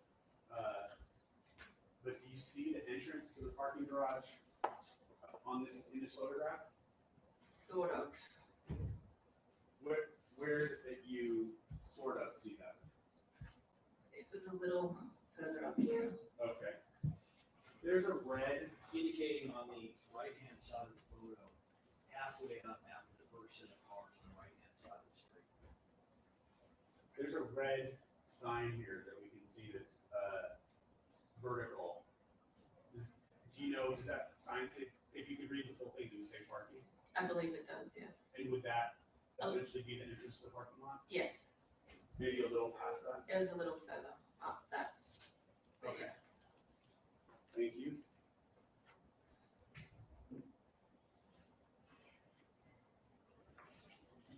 What was the first thing that you observed between the interaction of those people that you described? Again, it was like, I was on the 7th floor balcony. It appeared that they were arguing, and they kind of ducked under the parking structure roof, and there was like some loud yelling, and then they appeared to be fine, but went around the corner into the back parking lot, and then that's where it appeared that there was another kind of issue, and there appeared to be like allegedly a gun drawn, and someone appeared to be shot. Okay, I want to start at the parking garage. You said you saw these 3 people arguing outside of the garage. Did you see a firearm at all while they were outside of the garage? I was on the 7th floor. I understand your perspective. From the 7th floor, did you see anything that Not at that resembled? time. Okay. So the only thing that you observed from the area right in front of the parking garage was arguing? Is that what you're saying? They seemed to go sort of underneath the roof. There may have been like something physical, but it was obscured by predominantly it was obscured by the roof. Did you see any physical contact between those men? Very briefly before underneath, but again, I don't want to speak on that any further. Thank you. And I'm not asking you to speculate on anything that you're saying happened when you couldn't see them, but from the point that you could see them, what physical contact was it that you saw? Someone appeared to grab someone. Were there any, where on the person who was grabbed, where on their body were they grabbed? I'm not sure, I was too far away. Did you see any punches thrown or anything like that? I said what I saw. Okay. Don't really. Thank you. You saw one person grab and then they, And then they kind of went underneath it, like there's like a roof thing that obscured things. all right, fair to say while they were under this roof or overhang, you couldn't see them, correct? Correct. When you next saw any of the individuals involved in that scuffle, where was that person going? The 3 of them appeared to, again, I couldn't identify who was who. They just all looked like equal to me. I just saw them all in a group walking towards Selma. Were all 3 of them bunched together, or was there any separation between the 3 of them? I can't really accurately recall. Okay. As you saw them walking towards Selma, could you hear anything that was happening between them? No, Did you hear even any raised voices, even if you couldn't make out exactly what was said? prior to that, yes, but at that stage, no. When you say prior to, do you mean at the parking garage? Yes. Okay. So you heard arguing at the parking garage, but you didn't hear any arguing as they went down Argyle? No. When these 3 were, did it appear to you that they were all men? It did appear that they were all men. Okay. Is there anything else distinct about them that you could describe? No, one was wearing a black hoodie, but again, it was a long time ago. I don't know if that would be an accurate recollection. Okay. When they, could you even tell the race of these people? It was dark. I don't know. So when these three men got to the corner of Argyle and Selma, where did you see them go? I saw them turn, from my perspective, left and then into it's kind of like a parking lot behind these buildings. Okay. I still have people 6 displayed up on the screen here. Can you see the direction that they went in this photograph? Yes. And where would, if you could take the pointer, just kind of show us where they walked down Argyle and which way they went down Selma. Okay, so Your Honor, I would say she's describing walking southbound on Argyle towards Selma on the east side of the street, and then making a left turn and staying on the north sidewalk of Selma headed eastbound. So you're describing them walking past this building out of view, correct? They weren't out of view for me. My apologies, that was not a great question. It would have been off of this Yes. photograph. Correct. So if I take you back to People's One, what you described was them walking south on Argyle, making a left on Selma, and continuing on Selma, correct? Yes, and turning into like a parking lot area. And as they were walking on Selma, could you still see all three of the men that you've been describing? Yes. Did you hear anything between them at that point while they were on Selma? No. Did you see any interactions between them while they were on Selma? No. You said they got all the way to the corner of Vista Del Mar, correct? From my vantage point, it appeared that they went into the parking lot area. I'm not entirely sure what the street is called. I just know that it's behind the El Centro apartments. Okay. If it's marked here as Vista Del Mar, does that sound accurate to you? If that's marked as that, then I suppose it is accurate. Okay. And you know that there's a parking lot at that corner of Yes. Vista Del Mar and Selma? Yes. So you said, what you described was they walked into the parking lot, correct? Yes. Where did you see them go from the parking lot? I saw them in the parking lot, and then they had what appeared to be an altercation, and then everyone left. Can you describe what you mean when you say they had an altercation? Again, this is a long time ago. I can only speak on what I can remember. It appeared that they had some kind of disagreement. There was what appeared to be like a firearm pull. There appeared to be shots, and then people ran away. The initial altercation that you're talking about, what was the first thing that you observed? I can't recall. Okay. The person that you observed with the gun, where was that person in relation to the two other people? Closer to the El Centro apartments than someone.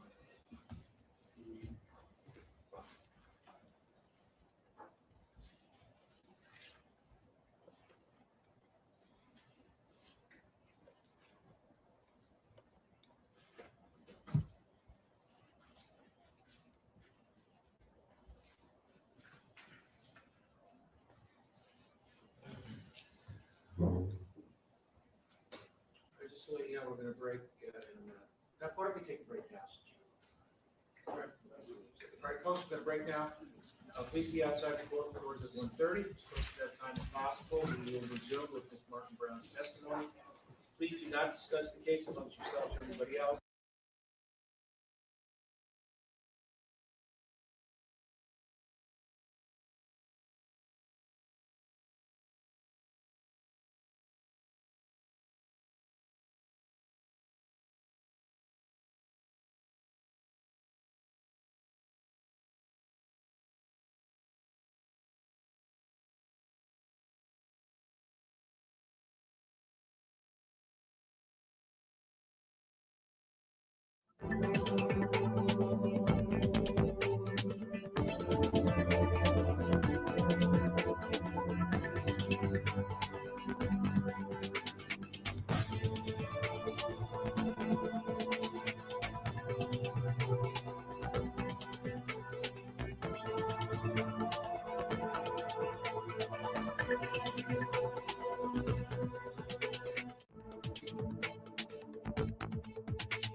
apartments, and it was more of like a jump back and pulled out a gun and then fired twice, or appeared to fire twice. And then everyone just, the people that I could see dispersed very quickly. You keep referencing the El Centro apartments. Yes. Is it possible for you to point the direction you're talking about on this exhibit where those apartments would be?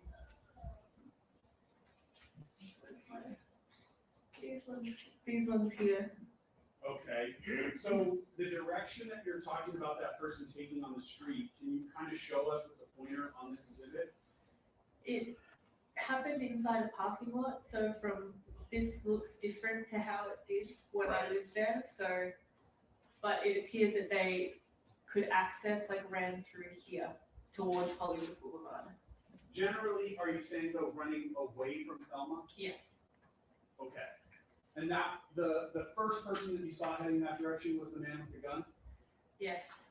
They kind of dispersed at the same time, and one went kind of through El Centro from what I could see, and the other went, it happened very fast. Okay. You said, it appeared that the man with the gun discharged the gun twice, were your words, correct? Yes. What about the situation made you believe that he had discharged it? The sound? Could you actually hear two gunshots? Yes. Okay. The same time that you saw that man with the gun doing that jumping motion that you talked about? Yes. Okay.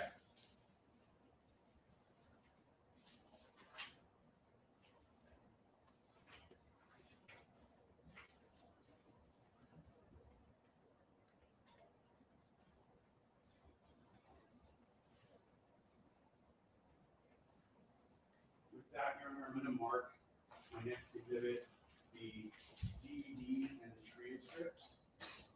DB, this is the 911 call? Yes. All right, that'll be People's 8. And the transcript is 9. Do you have enough transcript for everybody? I believe I do, Your All Honor. right, Alice, can you distribute those, please? Yes, sir.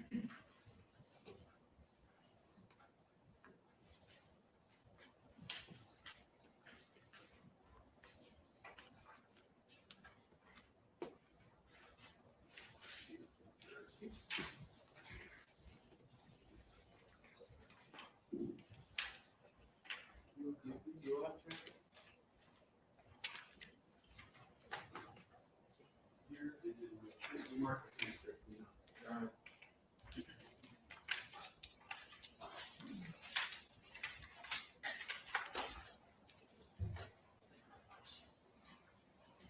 The next one? Oh, I do.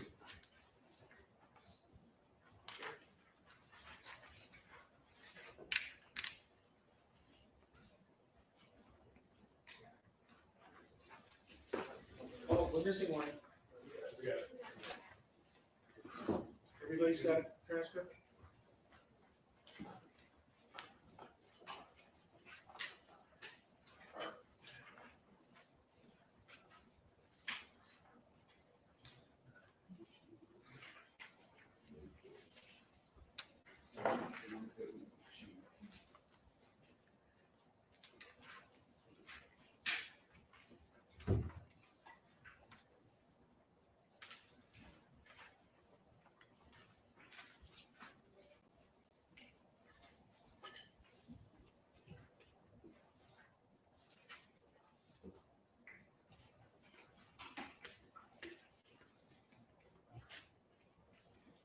There's only one audio recording on this, Your Honor. I'm just going to play it all the way through.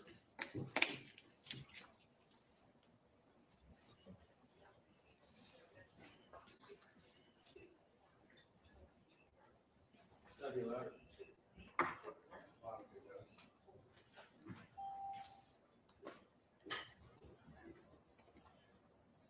Hi, I live in the apartment on the corner of Argyle and Selma in Hollywood, and there's a student. Did you see it, or you just heard it? Yes, no, like, we watched it. Okay, what did you see?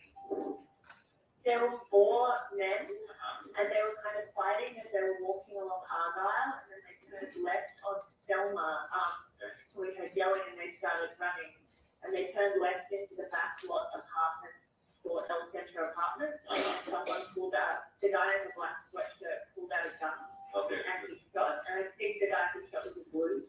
that's, all right, let's talk about the guy with the handgun, with the black, white, red, even. He was black, they were all black. Everyone, put it close to that guy. He was wearing a black, I was wearing black, as well, please. Okay. I was on the 7th floor, so this is just what I could see from the Can you still where you are, or do you know where he is?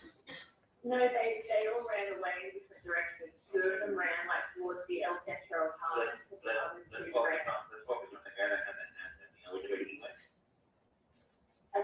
went to the wedding. I do need, I just saw all of those. Yeah, Okay, 3 but- minutes towards Hollywood Boulevard. All right, but I didn't want, I really want to go to this, you said have a, I want to know which way you want to go. The direction of travel, did you go east, west, north, south, toward what a park? I think you might know. All right, okay. I think you might know towards line, but I'm not sure. Okay, That's where we kind of ran into last year. okay. And do we know if anyone injured, anyone got hurt, need medical assistance? We're not sure, I saw someone go down, but there's a building in the way, so I'm not sure if they ran away. Okay, Yeah, what's your name? My name is Leah. Yeah, all right, and your phone number is Yes. and that just to confirm from where you are, where you can't see anything from down, you can't see anything in the emulsions at all? No, I'm on the seventh floor, so there's a building that kind of blocks it. Okay, all right, no problem, I'll go ahead and I'll get it, and please, anything else, I'll go ahead and give it a call, okay? All right, thank you. All right, Ms. Martin Brown, in the call, have you ever heard that call before? No. Is that no? That's no. In the call, you described 4 men, correct?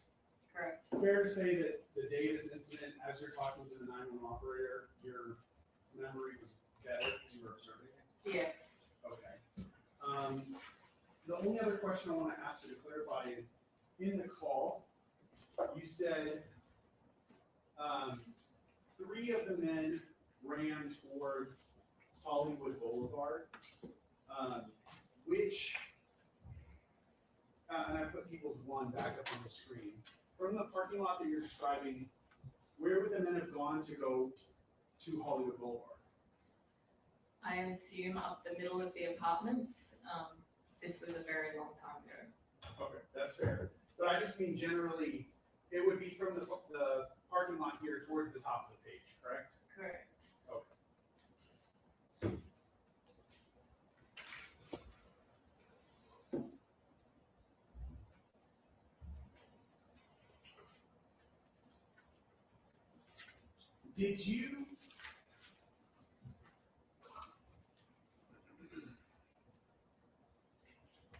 Did you actually see the police arrive after you called 911? Yes. Did you go down and speak to the police while they were there? No, I said I didn't want to speak to them when they called me back. Why was it that you didn't want to speak to the police officers? Because I absolutely did not want to be involved. I was only calling in case someone was hurt. I should ask too, the female voice that we hear on that call, do you recognize that to be you? Yes. I don't have any other questions for you.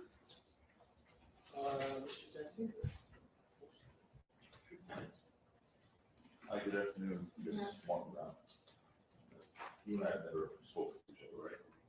We have not. In fact, yesterday, you refused to speak with the investigator from the defense, correct? Correct. All right. People's Exhibit number 7, which is right behind you. Where is your balcony in that picture there? Can you see it from there? Yeah. I'm just, okay. Let's do that a little bit. All right, you know what? Yeah, that's. Just walk around and just, before you start with that, please. Which exhibit is that? 7. People 7.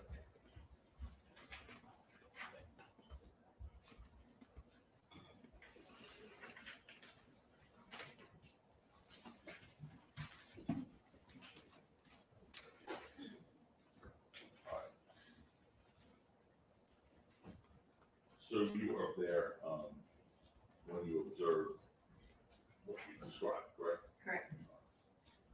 And you said the vibe changed at one point? Yes.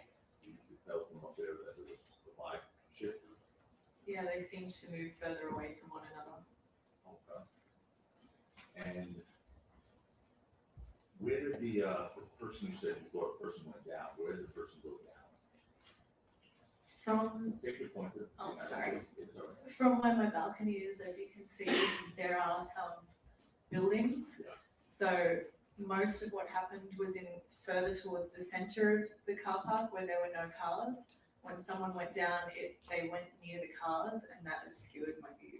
Show us at that point where all the stuff happened before you. So in the middle here and then towards this kind of wall where the cars are parked as well. That So kind of obscured a little bit at the end. just, well, I'm just focus on that for a second. So it's your testimony that what you observed from your 7th floor balcony, all occurred inside the car park. The last part, yeah. Okay, the part where there was the scuffling, the sound of the gun, Yes, and 2 people, and someone going down. yes, That was inside the car park, yes. closer to the back wall of the car park where that tent is, that tent over there. Indicating of No, it was kind of in this area from what I could observe. It appeared to be This area meaning what? in the middle. Middle of the car park. Yes, just so the record's clear, she first indicated what looks like a blue tent towards the back of the building. That's what counsel was asking about. The witness then indicated further up that she pointed to the thing by a light pickup truck. Is that brief, counsel? Yeah, sure. Thank you. But back at that point, Yeah. point that you are. So around here, we're talking about what you saw from the balcony here. directly in the middle of the area, and then we could see the tail end of the parked cars when it occurred. So that's what obscured the end when someone fell. So they weren't over here on the street, right? Honestly, from that vantage point, it could have appeared that that street was part of it, but I thought it occurred in the car park. But again, I was on a 7th floor balcony. Okay. So,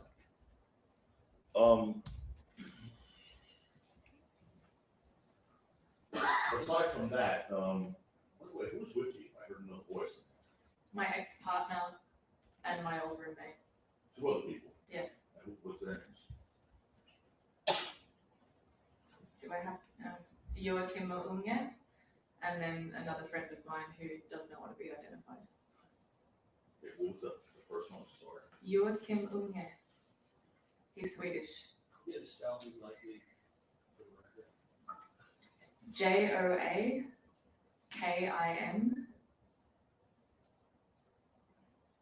Joakimunge. That's one individual. Yes, And there was a second one, yes. and the second one, She does not wish to be identified. she told you that. Yes. So Illijah doesn't wish to be identified. Probably because she doesn't want to be doing what I'm doing Sure, right you now. told her that. Okay. By the way, we talked about it, and I heard on the 911 call, it said that there was a building that in part obstructed some of your view, Yes. correct? Okay. Did anything else interfere with your ability to proceed that night? Potentially. Potentially what? It was a Saturday evening. Okay, what else happened on that Saturday that potentially was impaired your ability to proceed?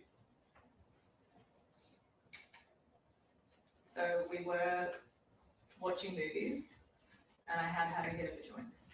You had what? I had a hit of a joint. So you had used, when they called you back?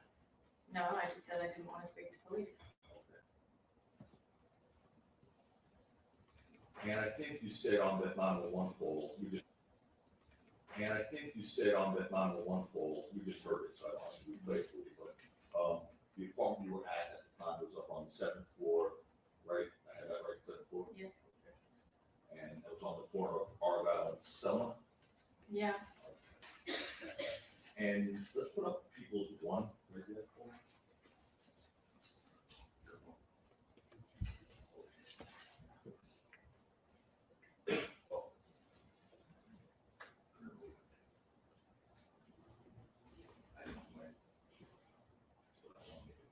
Your Honor, it looks like it's working on here. Is it, this not past excursions as opposed to you want something? I very well could.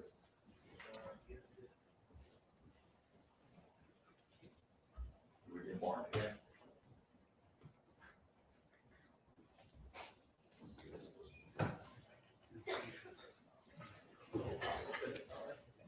Did it.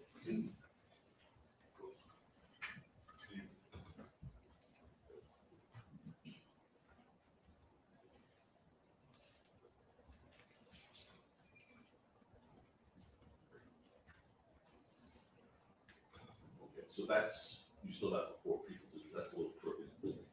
So just straighten it out for a second, that's people who want, correct? That's what you saw before, it's Matt behind you, right, Ms. Mark Brown? Yes. So,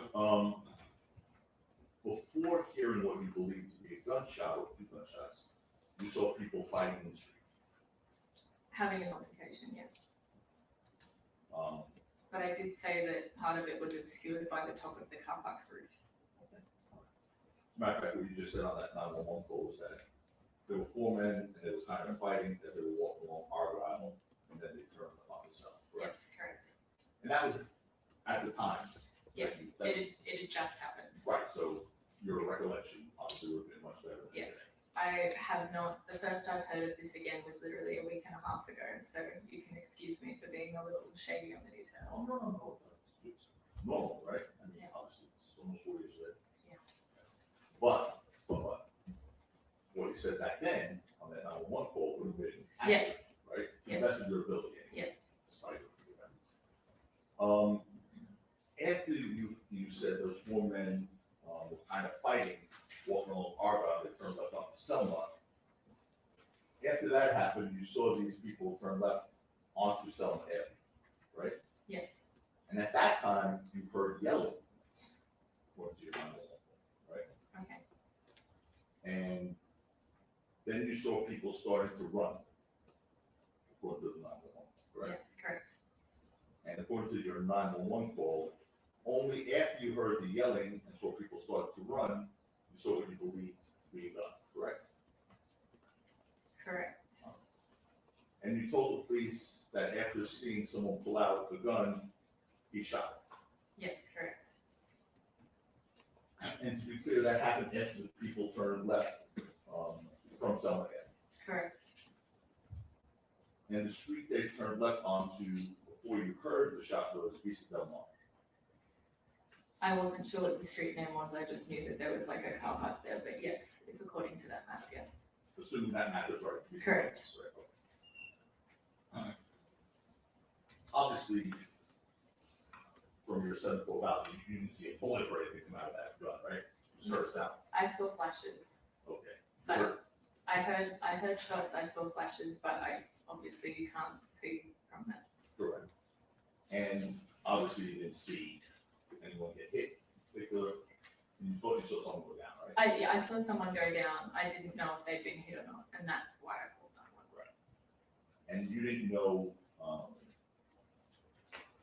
by the way, I think you said on the record here today, your testimony today, and again, I know it was several years later, it appeared someone may have had a gun involved, but you're not sure because you were on the 7th floor. You both saying that this morning, in your direct testimony? Was that when you were when they were talking about underneath the parking structure, or in the actual open? Because if we're talking about when there was the altercation on Argyle, then I couldn't have been sure because it was under a roof and I was on the 7th floor. But when it was in the car park, it appeared to be a gun. Because otherwise, why would it make noise and flash? Okay.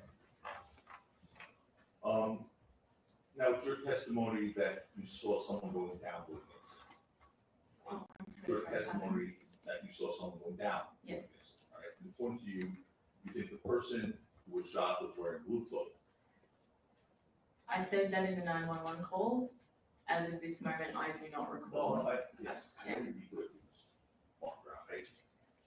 No one's suggesting you should, as you sit here today, remember exactly what you saw back in November of 2020. I'm basing my questions and your answers on your 911 Yes. call, okay? Okay, perfect. So what's in Sorry. that 911 call is really what we should be relying on, right?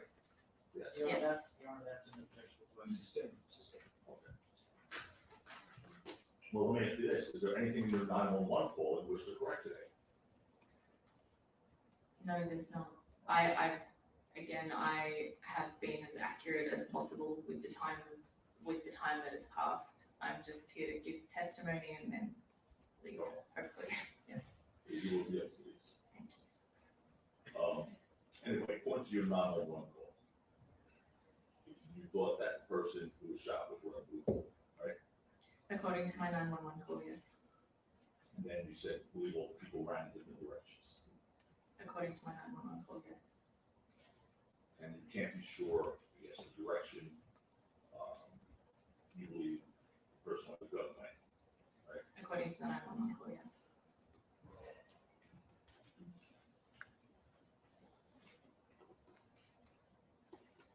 At one point in your 911 call, you said you weren't even sure if the people ran away, right? Correct. And then when did they call you back? Is that what happened? They did call me 911? back, yes. Okay. And basically there were officers at the scene at that point already? I can't recall if the officers were already at the scene, but I do know that they were on their way. Okay. And that's when the 911 operator asked if you would meet the officers Yes, and you declined. yes, correct. All right, thank you. Warren Brown, no further. Mr. Zolnik, anything? No further questions. All right, Mr. Warren Brown, thank you for coming in. You are next witness. The next witness is Terell. You may state and we'll read these,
You need,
Like, right across from you, please.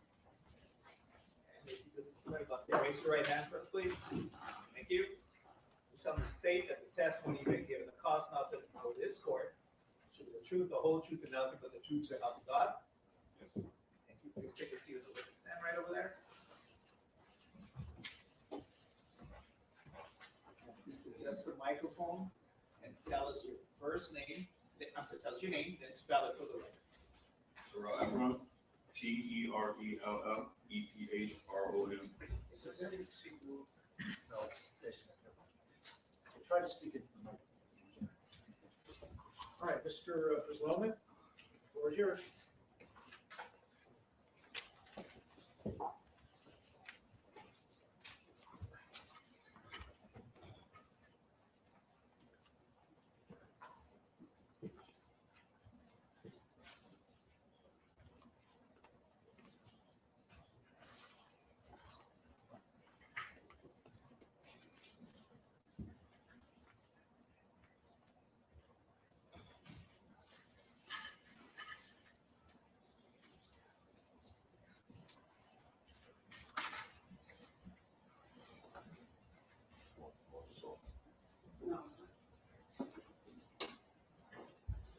Morning, or good afternoon.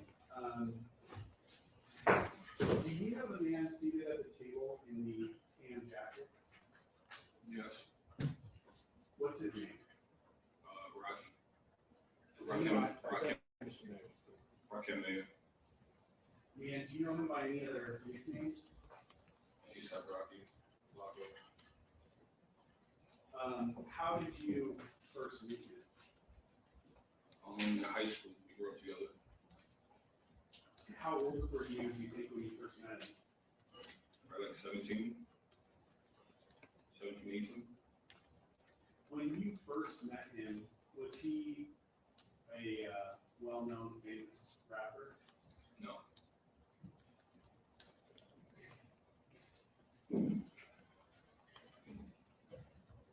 Want to jump ahead to November 6th, 2021, the date of this incident.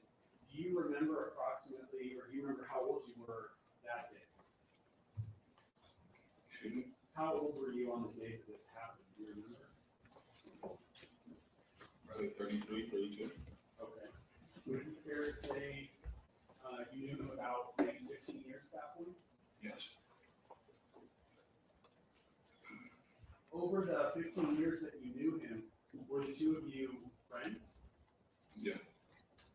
Can you describe the closeness of your relationship to him? The whole 15 years? Yeah, over the course of your relationship, sort of how it started and then how close you were throughout the 15 years. Well, I mean, we started a collective ASAP, which is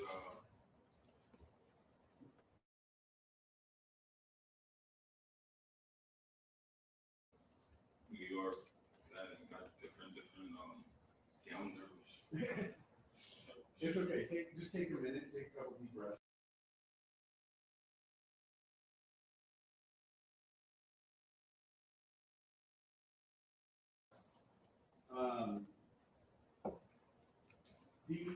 The relationship that you're describing in high school, were the two of you close friends? Like, would you see him every day, or was this sort of a friendship where you knew of him but didn't really know him? No, we knew each other. We knew each other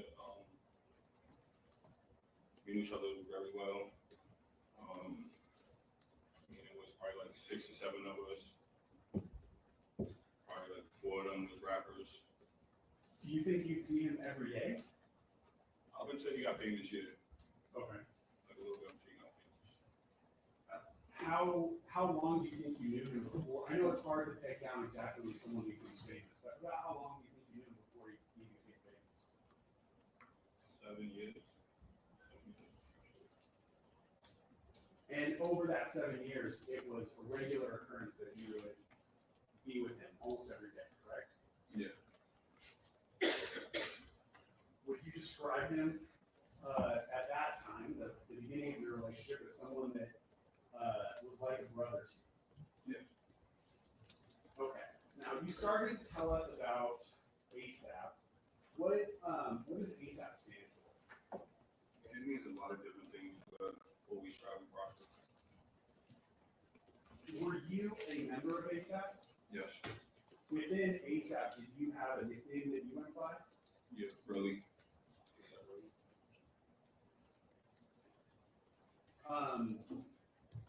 Was that something that started when you were in high school? Yeah. What year of high school do you remember? Like, were you a junior, a senior? Oh, it was like a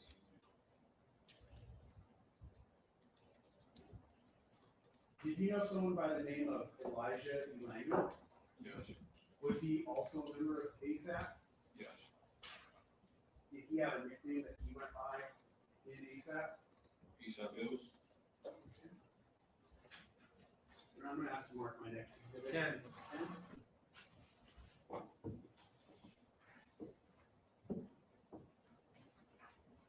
Do you recognize the person depicted here in People's 10? Yeah. And who's that? Illijah. Okay. Is it easier for you to refer to him as Illijah, Illz? How do you want to refer to him? Illz. Illz, okay.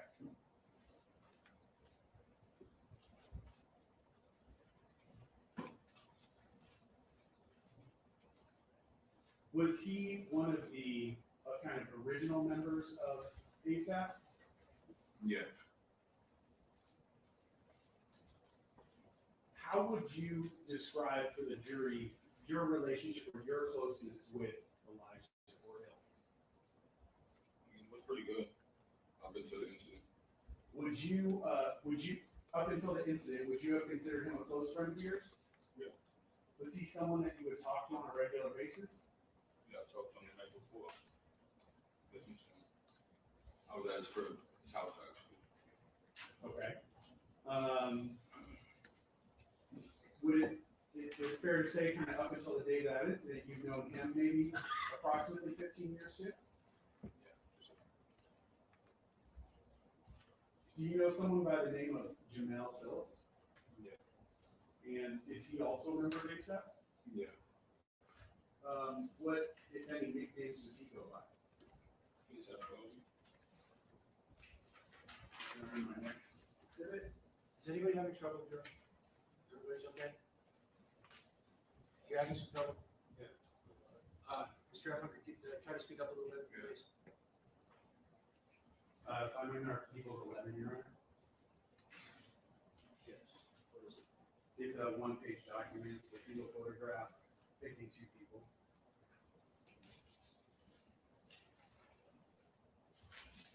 Mr. Ephron, showing you the person on the left in this photograph. Do you recognize who that is? Yeah. Who's that? July 12. And kind of like the same question with Illz, what's the easiest way for you to refer to him? I was never really that cool with him. No, I mean, as we're talking about the different people involved in this, how do you want me to refer to him? Do you want me to call him 12? Do you want me to call him Yeah. Janelle? 12. Okay, 12. And the person who's next to him in this photograph, do you recognize that person? Yeah, that's Rakim.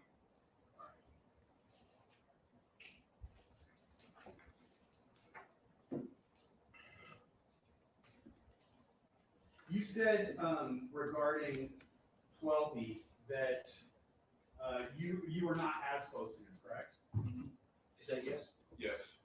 How would you, put it in your own words, how would you describe your relationship with 12B prior to the incident? I mean, there was never no problems, but I never wasn't that cool with him. Like, we really didn't interact that much. Would you, if He you wasn't saw like him somewhere? He came kind of like later, so like I really wasn't like chilling with him or chilling with anybody who came after the fact. It was ASAP. Okay. So what you're describing is kind of you and the defendant and Illz had known each other longer, and then 12B came after that core group was formed. Yeah, so me, Jabari, Ills, and Rocky pretty much started ASAP. Okay. And anybody else who came after, if they wasn't like genuinely like trying to better themselves or do something other than like fooling around, kind of distance myself. Okay. Is that You mentioned the name Jabari. Who's Jabari? Yeah, what do you mean by that? What's his name? Jabari.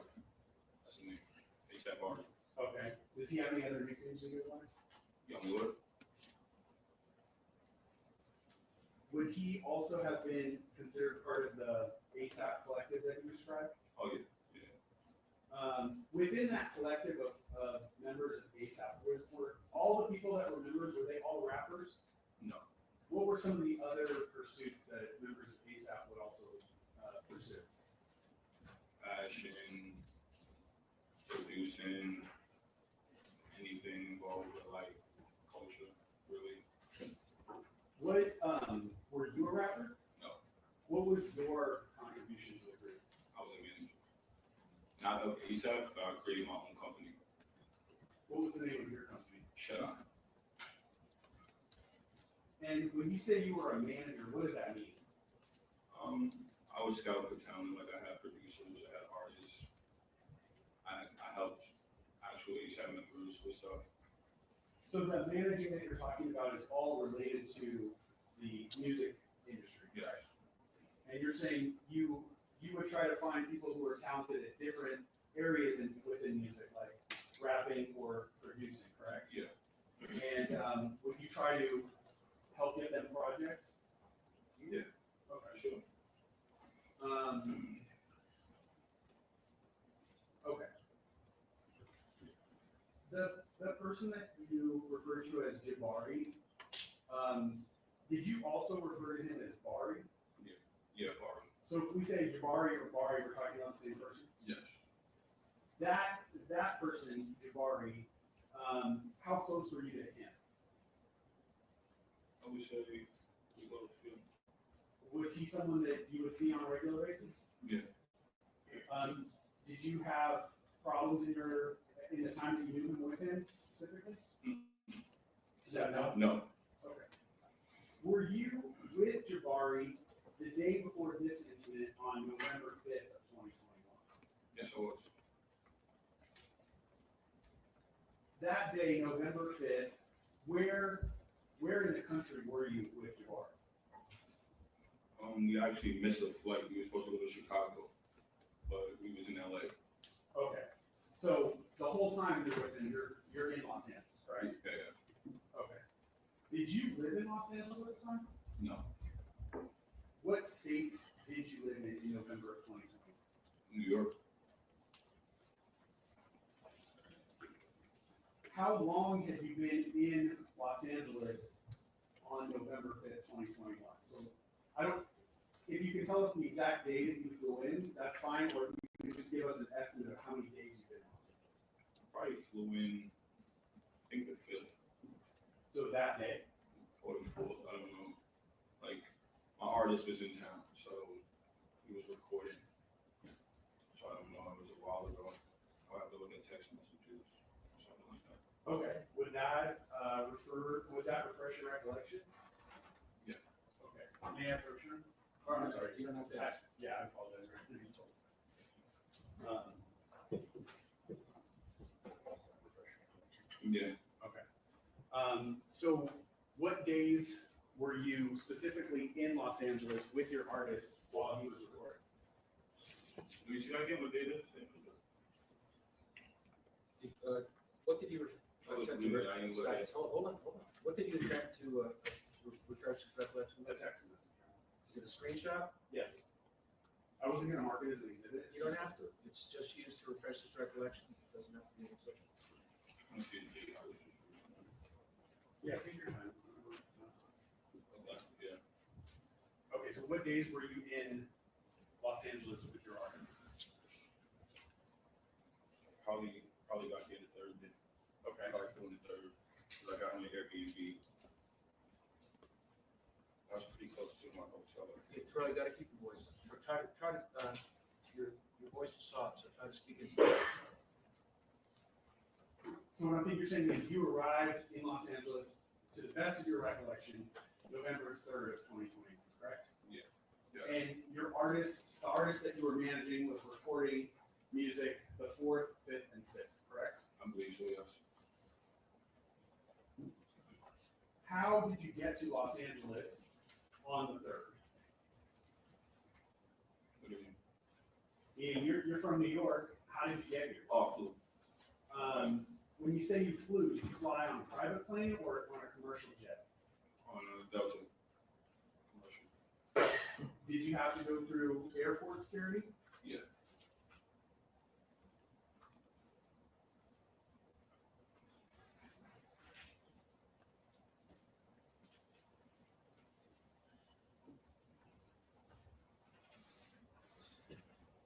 Okay, you said you met up with Jabari on November 5th in Los Angeles, correct?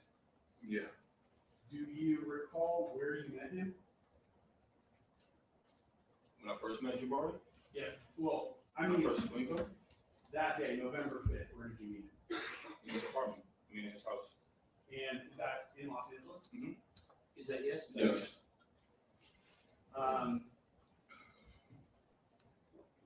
While you were with Jabari that day, did you overhear a conversation between Jabari and the defendant, Mr. Mayer?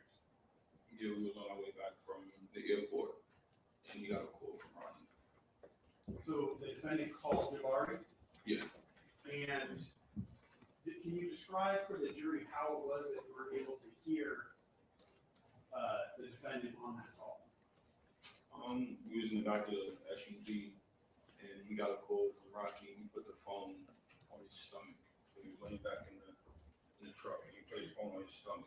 He just was like listening, like talking to him. Was the I'm phone in the on, other chair. was the phone on speaker? Yeah.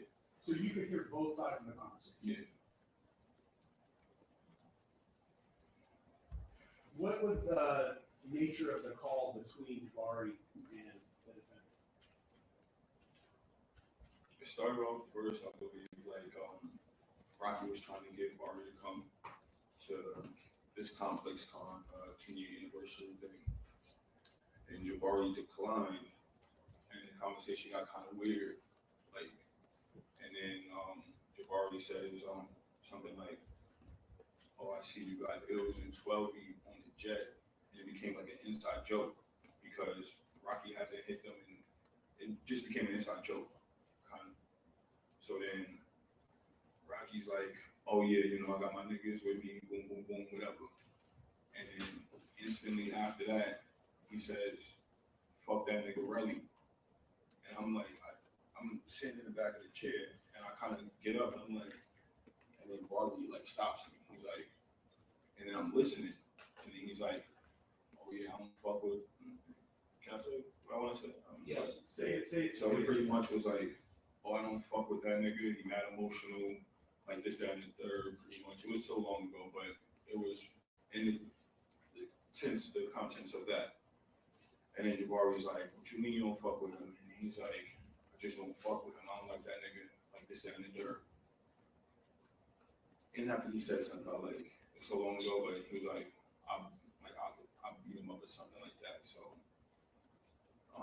you want to keep going? Let me stop you. You said that you keep saying he said. Were those all things that the defendant said specifically? Yeah.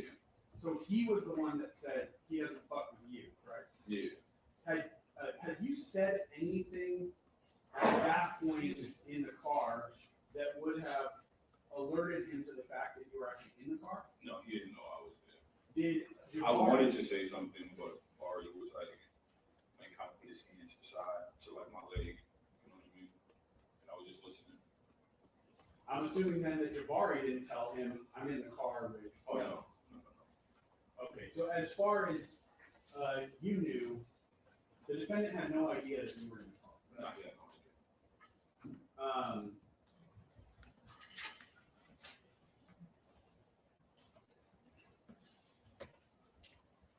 Other than the specific things that you already said he said about you, is there anything else that you can recall that the defendant said about you on that call? Not at the moment. It was like 3 years ago. So like, I got anxiety.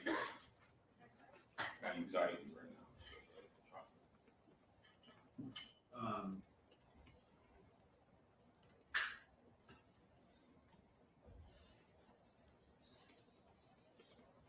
past, have you said that on that call, the defendant said, referring to you, he's a bitch? That's absolutely. All right.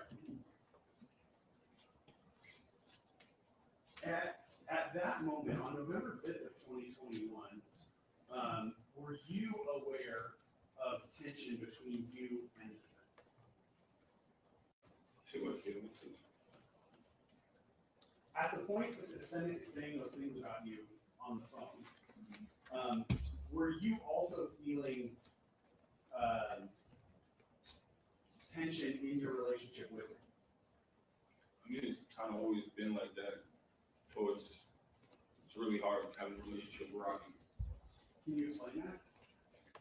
I mean, when I'm telling you my personal experience, or Yes. I feel like he's fake. How so? He lies a lot. Like, I don't see him, so it's like, how are we gonna have a relationship? You know what I mean? Is there anything specific that you can think of? Yeah, with like my companies or just anything, like overall, like, you know what I mean?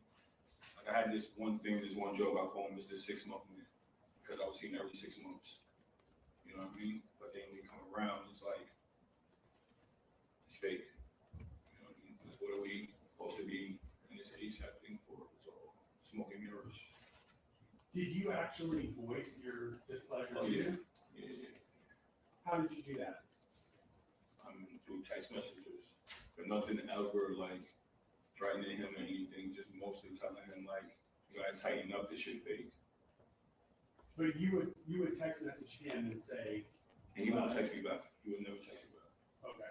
I'll probably see him and we'll have a conversation. He'll be like, oh bro, you emotional or something like that. And intense like, shit like that. When he calls you emotional, you heard that as an insult to you, correct? Not really. Okay, how did you take it? Like he's trying to shoot me off. Like using that as like leverage to be like, not get business done, I guess.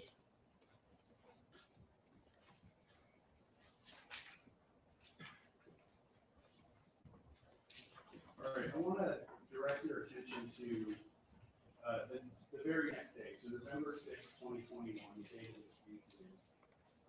Where were you staying at that night in Los Angeles?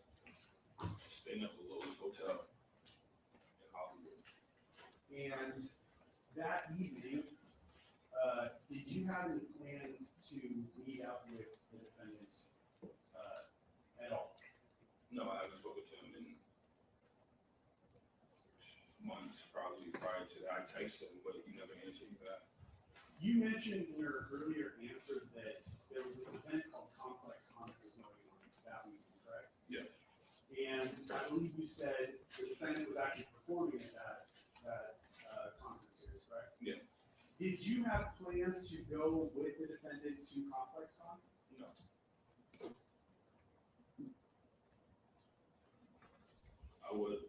I wasn't on that jet. I didn't get no phone call, so why would I, you know what I mean? So that's, I guess, what I'm asking you to explain. As far as Complex Con, you had no plans to go there, and certainly not to go with him, correct? Did you have plans to go with Illz or with 12? No. What was your business in Los Angeles at that time? I'm doing my artist. And if you can recall, what are the hours that you're working with your artists? Oh, I'm booked pretty much all day sessions. We was finishing up a mixtape for, I believe one of these labels wanted me to like show them like something like better than, cause I had a couple songs, so they just wanted to see like a compilation of the work that I'm doing. Okay. How long? You're saying hours. How many hours would these sessions? I don't know. I would be in and out. I would never stay in the studio that long. Okay. I just book it for the artist. At around 9:23 that evening, did you receive a series of calls and text messages from the defendant, Illz, and 12? Oh yeah. At the time that you were receiving those communications, what were you doing? I was sleeping.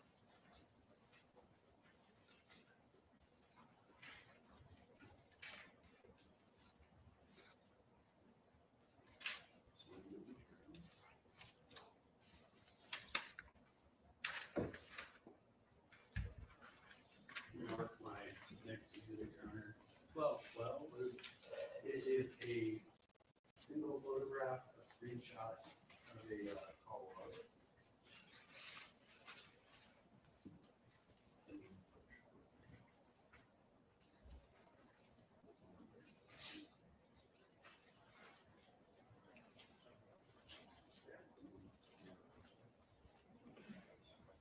You want to do it? No. Let me see.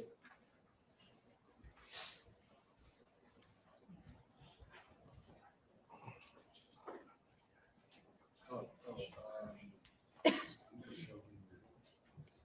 right. Yes. I'm gonna show it to you. You recognize what you see here? Yeah. And what is this?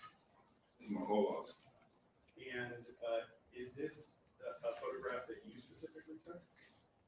Like a screenshot? Yeah. Okay.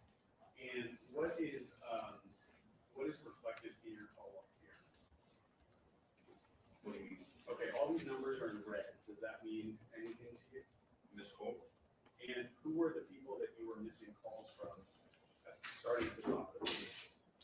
Rocky, that's a larger number, that's 12B. Illijah, Rocky. Okay. And did you receive those missed calls kind of in quick succession? Meaning like right after each other? I don't know, I woke up to a FaceTime call from Rocky. So then after I noticed I had all those missed calls, I didn't even like wake up and notice the calls.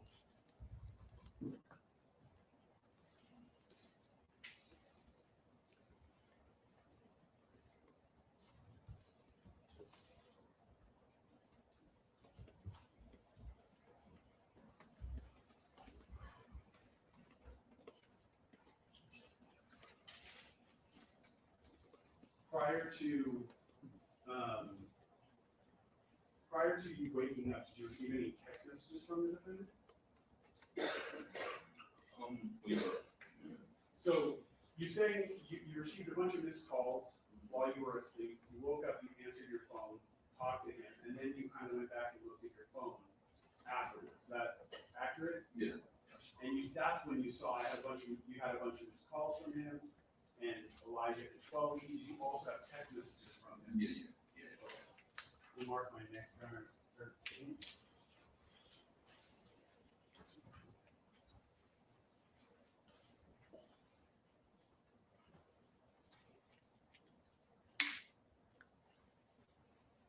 If I may approach people's 13 now. This, you recognize what you see here? Yeah. And just in general, what is this photograph? This is screenshot. Of your phone? Mm-hmm. Me and Rocky's Is that text yes? message. Yes. And is this screenshots, text messages that you received from him that day? Mm-hmm. You Yes. said yes? Yes. Sorry. Every time you say that, or he's gonna This ask is you. what- Yeah, but if you can, try to say yes or no. Yes. So there are 3 messages at the top that are in gray. Are those from you or are those from the defendant? That's from Rocky. And if you would read them one after another, what do they say? We have question mark. Let's get to it. Stop ducking my calls. Okay. Thank you.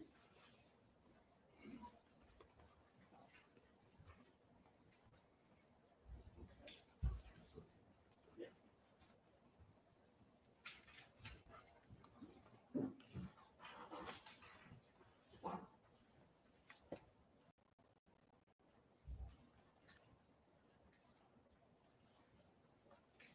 When he texted you, specifically the phrase "let's get to it," did you know what he was referring to? I mean, I had kind of an idea. He wanted to probably fight or something, or just argue or something. I don't know. What gave you that idea? The day before his conversation. So you still had that conversation that he had with Girardi in your head at the time you read that text message? Yeah, that conversation spoke volume because I never heard him talk like that. And over the whole, the years I know him, I told him a bunch of times, if you ever had a problem with me, let me know. Because shit's not adding up. Okay. When you said that you thought he wanted to fight you, what do you specifically mean by that phrase, fight? Like, what do you mean by that? Do you mean physical violence? Do you mean an argument? What do you Yeah, like an what do you argument, mean? maybe like a physical, I don't know. I don't know what he was thinking.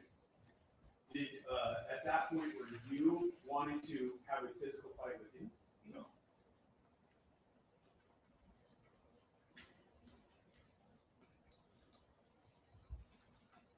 Those text messages that you read from him, when you read those, did you perceive those to be aggressive towards you?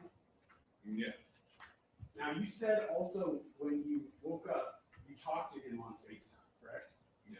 What was your conversation with him about? He was just more so like, okay, so he was like,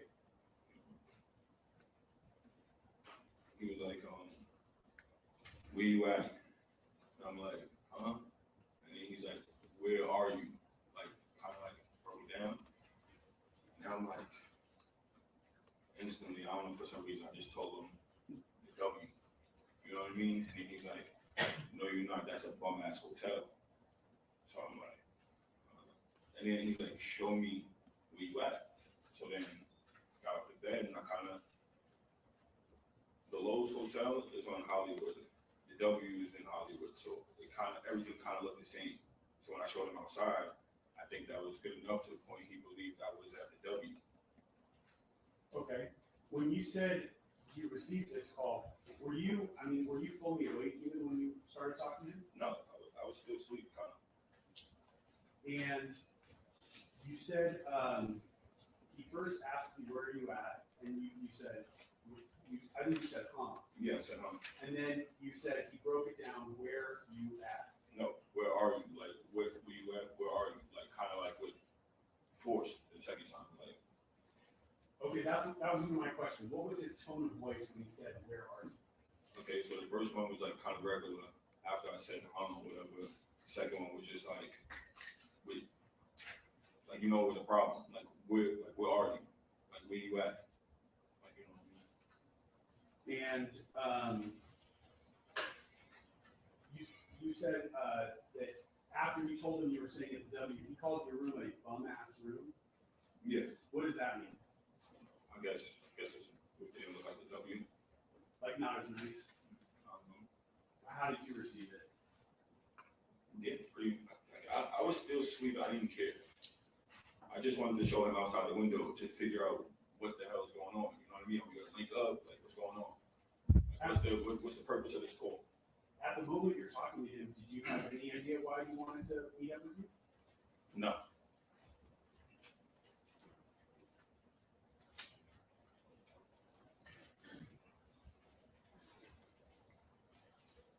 Okay, you said you showed him Hollywood Boulevard outside of your hotel. What was the next thing that happened in your phone call after that? I think he said he'd be right there.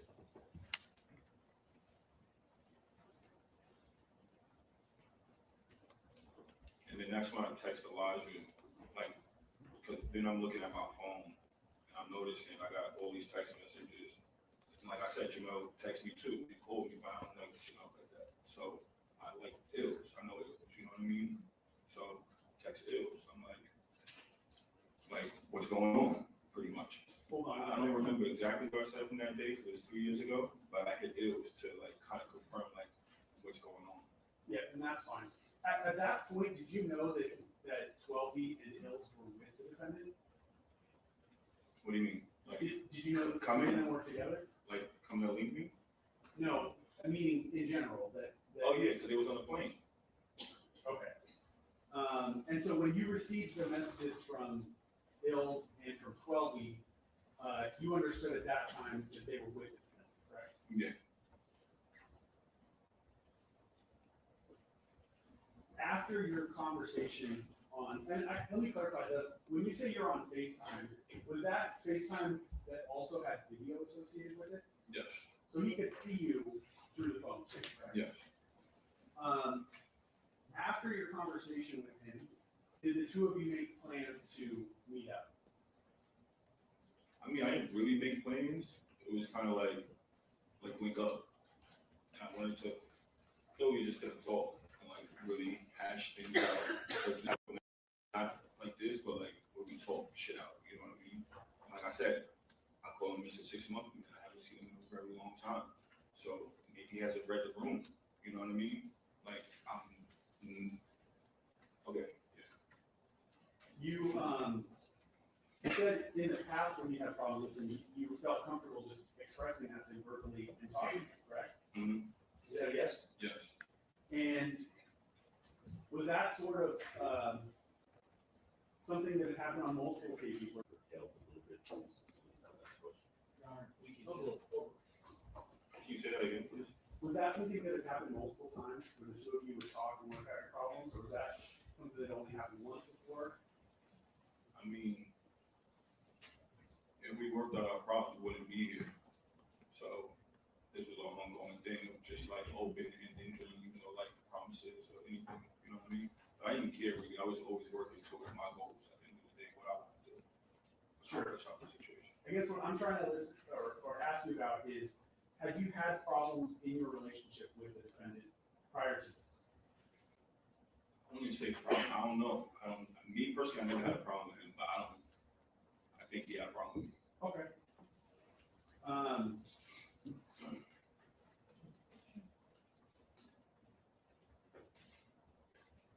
You say, I think the words that you used to describe what No, you I actually do know he had a problem with me because in the text message, he says that I got him cut, like I let him get cut.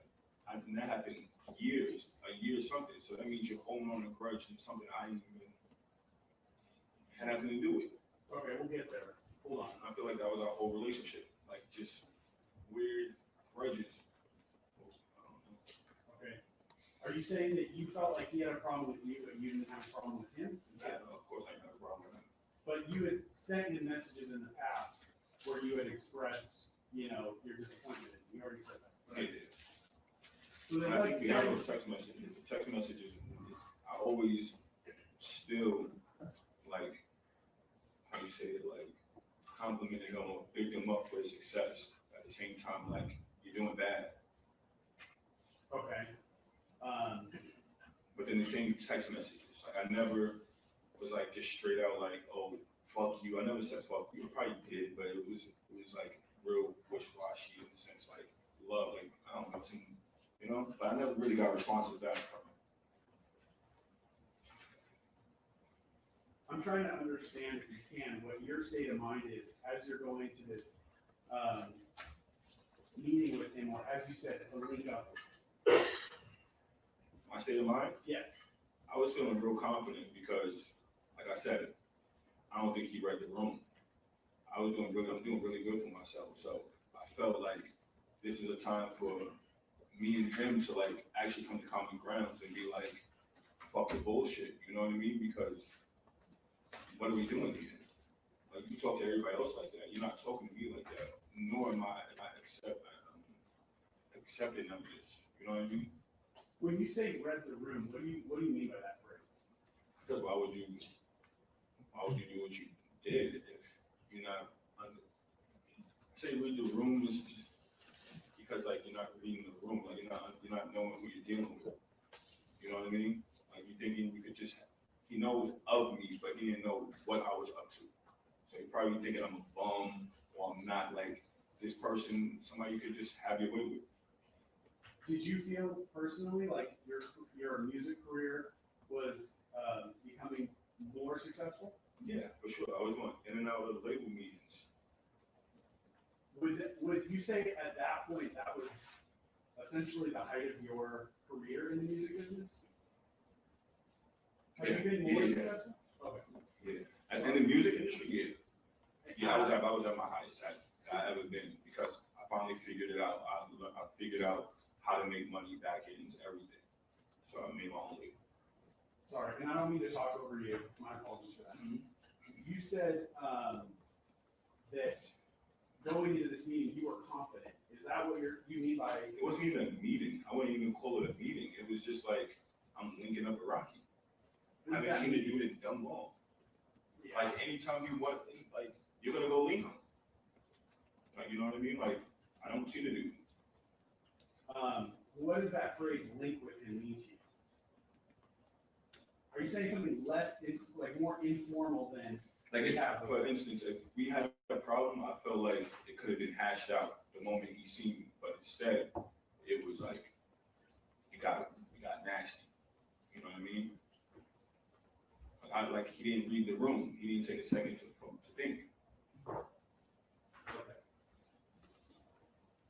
Where is it specifically that you ultimately linked up with? Well, when I was walking from Lowe's, because it's kind of far away, I was texting Illijah, and then I told him I'm like next to Trader Joe's or something, because I know the area of the W. So then when I don't really know the streets, so the top of the W's that I just, instead of being on the side of the W, I cross the street for some reason. And then I see Rakim walking, well, I don't see him yet, walking down the block. Then I hear him. I hear him first before I even see him. He has a hoodie on. Okay. Is there any kind of landmark in the area that where you ultimately linked up with? What do you mean? Meaning, you're saying I don't remember what the streets were called. That's okay, but was there something on the street where you met him that you could say we were outside of this? Oh, it was directly across from the entrance way of the W. Like, there's a parking lot, like right, like where we stopped at. Kind of. I'm gonna mark my next exhibit, Your Honor. 14.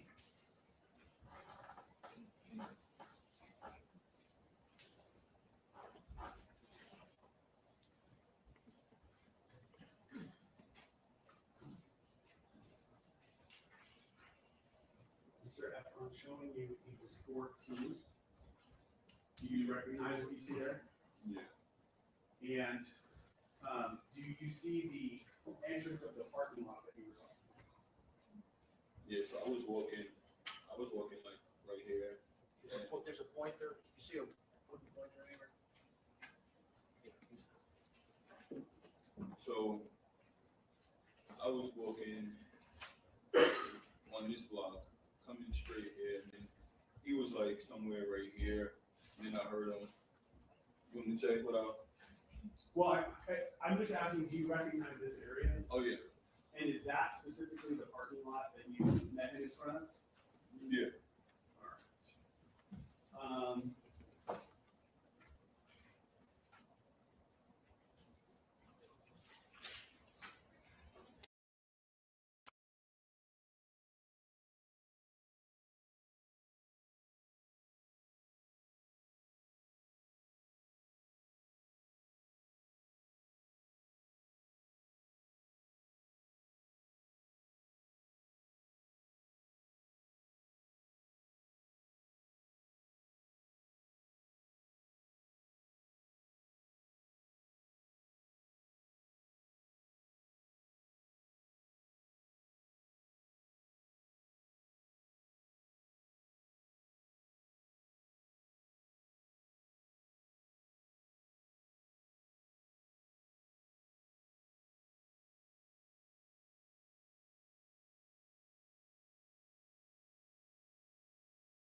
I'm not from LA, so Okay. I wouldn't know really, but that's how we do it.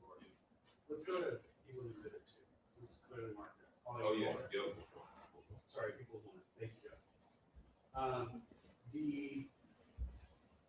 The street that you came down was next to the W Hotel, correct?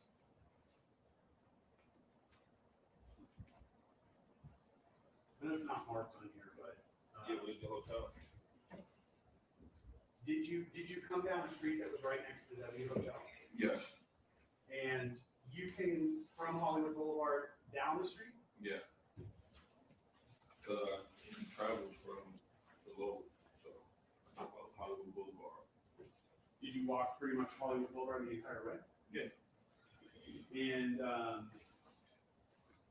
you said then at the W, then you turned and came down the street next to the. Yeah, Argyle. Okay. If you don't remember the name of the street, that's fine. Just, you can tell us by the landmarks, but what you're saying is you came Hollywood Boulevard to the W, and then you turned down a small street that was next to the W. Is that yes? Yes. And I believe you said in your prior answer that the street that you were on had the entrance to the valet area of the W, correct? No, I wasn't on the side of the W. No, I'm saying that street is where you would enter the W Hotel. Oh, yeah. And, but you said you were specifically on the other side of the street from the W. Yes. Okay. Let's go back to the parking garage. You described it before on People's 14, coming this way, so from the lower left-hand corner towards the top right-hand corner of the page in that direction on the sidewalk, correct? Yes.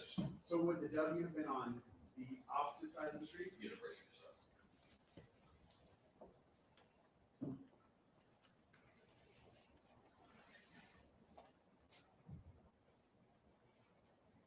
And as you were walking down that street, what was the next thing that you remembered that caught your attention? I didn't see nobody. I heard Rocky though. I heard him say, "What now, pussy?" But it's been so long, so what now, pussy, or what now? Something along the lines of that. Like he was like, "What now?" And what was his tone of voice? Oh, he was loud. Like that's what caught my attention. And then I seen Illijah, and then Jamel, and then that's when I'm walking. Like, so I was continuing walking. I wasn't like stopping or waiting around anywhere. I was already walking. They was already there. So Where? I guess it was already on Argyle because they was calling me still. Illijah was calling me to see where I'm at. Mind you, I was far. That hotel was far. So when I got there, I'm walking down the block. I wasn't like waiting, calling him or anything. I'm still en route pretty much. So I hear him as I'm en route still. And then that's when we meet up and we see the altercation. But you're saying the first thing that caught your attention was his voice, correct? Yeah. Saying, "What now, pussy?" Yeah, what now, pussy? And it was loud. Yeah. Was it aggressive?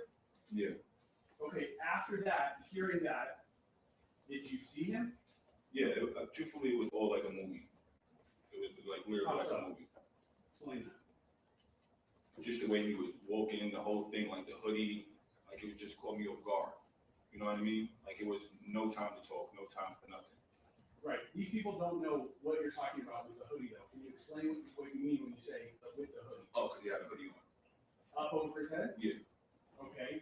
And was he walking straight towards you? Yeah. You said Illz and 12 people were with him. How close were they to him?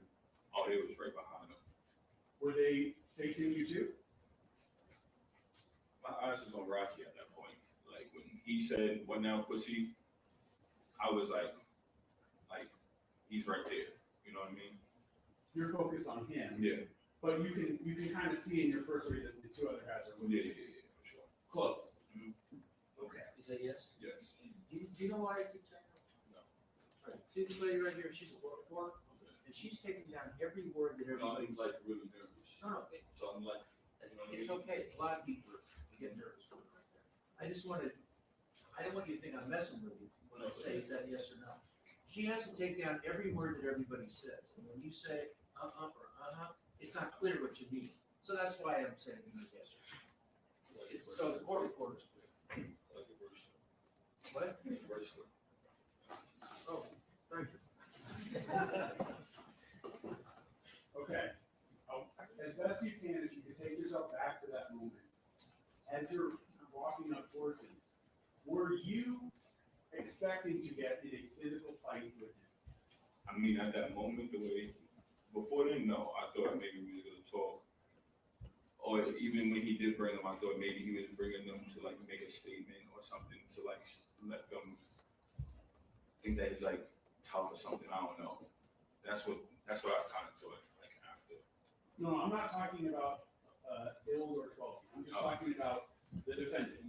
Okay. Were you approaching him of the state of mind that you were going to have a physical fight with him? No, I the whole time, to be honest, I would never fight Rocky, and that's God's honest truth. You know what I mean? Like I don't have a reason to fight them. We're in an industry where you get blackballed really easy. I'm obviously on the lower end of the stick here. You get what I'm saying? So that's why in the video you notice I'm a lefty. I pushed him away with my left. He grabbed me with two hands. If I wanted to fight him, and mind you, we're walking. If I wanted to fight him, I would have hit him with the right. You get what I'm saying? And it would have been fighting. Like I stopped him with my left. And in the video, that's when you see Illijah like kind of like breaking it up after. Before we talk about the video and get there, I want, if there's any other way that you can explain that to the jury, what it would mean for you to get in a physical fight specifically with the defendant at that moment. The only thing that would make me fight Rocky is if I'm physically like hurt, like if he punched me. Then I would consider hitting him or fighting him. But I would give him, just because who he is, like I wouldn't, and I think he uses that to his benefits or like whoever famous whatever that shit is. But like I wasn't gonna fight him. What would it mean for your career if you got in a physical fight? Oh, it would be over. How so? It would be over. Can you Literally explain that? over. You don't have a career. Was that in your head? I'm like part of a conglomerate, like a group. So if I fight Rocky and I beat him up, or we fight or something, I'm already not liked, and people don't like me and shit like that. So if I'm fighting him, I'm definitely getting blackballed, and all the labels like him, and work with him, and do this. You know what I mean? Like I'm just trying to swiggle my way in. You know what I mean? So if that comes to like light that we fought or something like that, I'm pretty sure it won't go good. Like nobody would do business with me or other things like that. You know what I mean? Okay. I want to ask you just about a couple things you just said in your answer. You mentioned ASAP in that. Was the defendant kind of the most successful member of ASAP at that point? Oh yeah, for sure. By far? By far. Would he have been kind of the leader of ASAP, even if not formally? Would he I wouldn't call him the leader, but You both can't talk at the same time. That's the question again. Would other members of ASAP kind of turn to him when they have projects or things like that? not too many people. It wasn't real motion. Like they didn't. It was pretty much whatever Rocky got going on. Like people would try things, but it kind of got to like what Rocky's doing, or like stuff like that. Okay. I mean, what I hear is you're saying he was like really the only highly successful member of ASAP. No, because then you got Jabari that creeped through the doors, through his beat alone. You know what I mean? You got Ferg who did music, but everybody else, good luck. Okay. And I mean, good Including luck. yourself? Yeah, for sure. I was definitely down and out.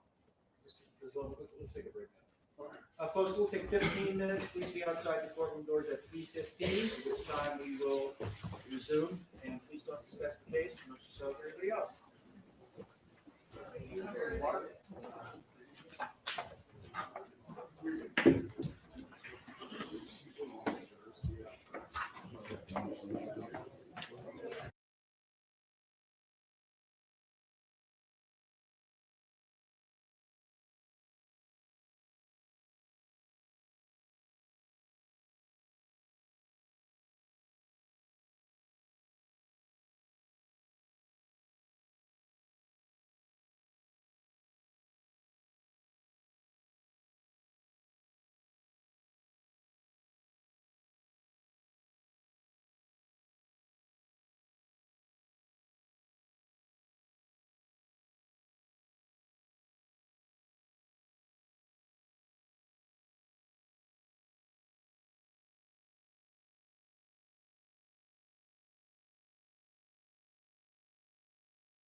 Marking the exhibit or just? No, this has already been marked, Your Honor, this was equals 12. Just want to go back and write your data, right? Okay, all right. So Mr. Ephron, you already identified this as being your call log or your missed calls that you received that day while you were sleeping, correct? Yes. And the numbers that you were referring to, the first one you said was the defendant, correct? Yes. And then you said Ills called you, correct? Yes. And then 12, you have, his name is 12, he's sorting. Yes. Okay. And then the text messages that you received, you said these text messages were also from the defendant, correct? Yes. And specifically those three at the top, WIA, which you read as where you at, correct? Yes. And then let's get to it, stop ducking my calls. I just want to display those because we redacted the name at the top, but so they did not be displayed. Okay.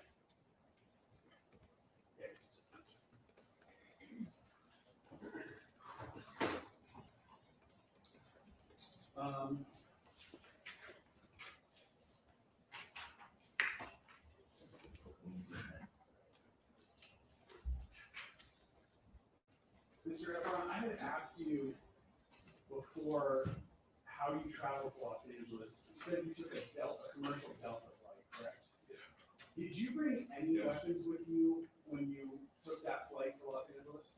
No. Specifically, did you bring a handgun with you? No. All right, right before we broke, you were talking about what it would mean for your career, or as you understood what it would mean for your career if you got into a physical fight or physically attacked the defendant. And you talked, but in your earlier answer, you said there would also be a consequence with record labels. Is that correct? Yes. What, can you explain that just in more detail for the jury so they understand what you're talking about?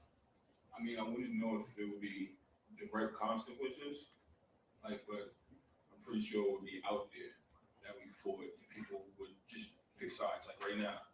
Like, you get what I'm saying? Like, he's famous. I'm nobody, pretty much. Have you had meetings with record labels before this incident? Oh, yeah. And since this incident, have you continued to have meetings with record labels? No, the moment want to, the moment it became public, everything changed. How so? I mean,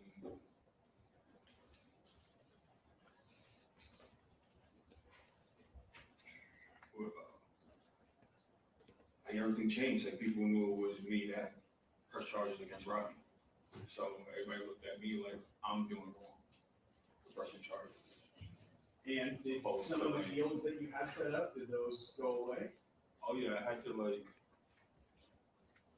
pretty much vacate my label and everything because my artists they no longer wanted to work with me because of the decisions I chose to make. So yeah. Okay. So not only the record labels that you were meeting with, but also the artists who you were managing no longer wanted to work with you. Yeah, because they felt like many different reasons, but one when they felt like I don't have no credibility no more. One and two, I'm getting labeled as I guess a snitch or something like that. You know. Okay. Now, those are real consequences that have happened to you since this incident.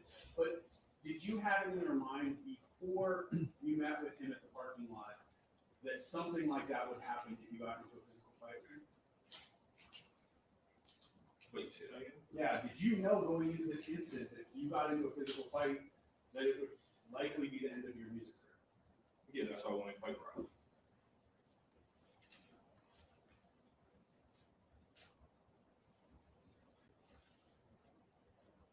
As you were walking to the street where you ultimately linked up with him, did you have any weapons? No. Did you have any handguns with you? No. Did you have any knives, folding knives, anything like that? Nothing of the sort.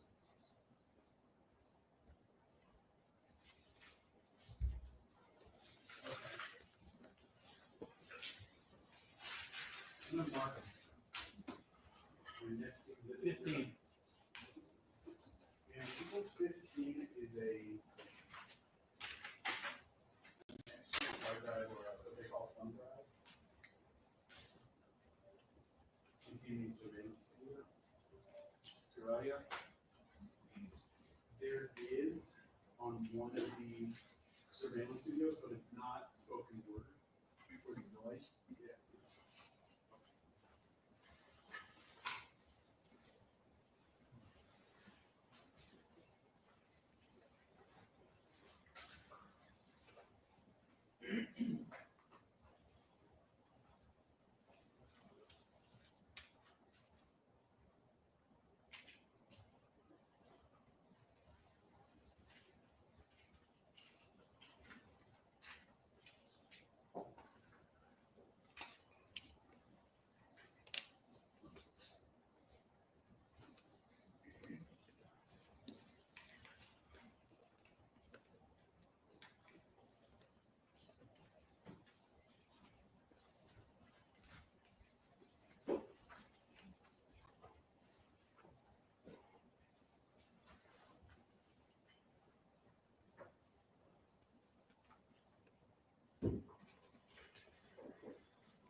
Move the record to the screen.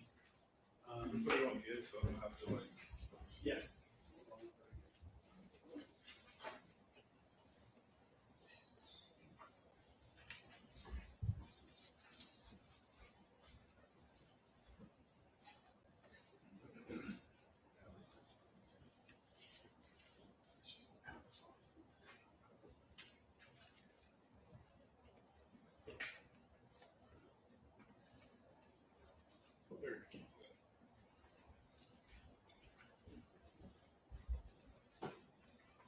Okay, and Your Honor, just so the record is clear, We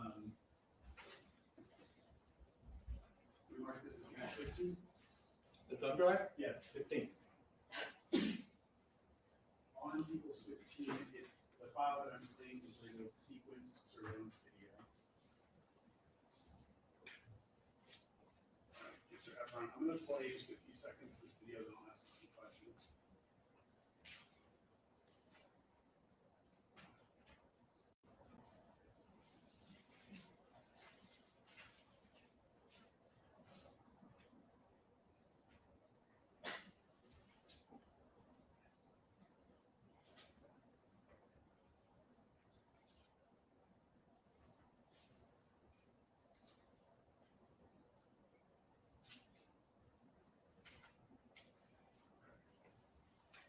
And I'm stopping that. That was really small. That's 30 seconds on the video player. Did you recognize the what was captured on that video in those 30 seconds? Did you recognize what we saw there? Yeah. And did you specifically recognize that to be the first incident that happened when you first linked up with the defendant? Yes.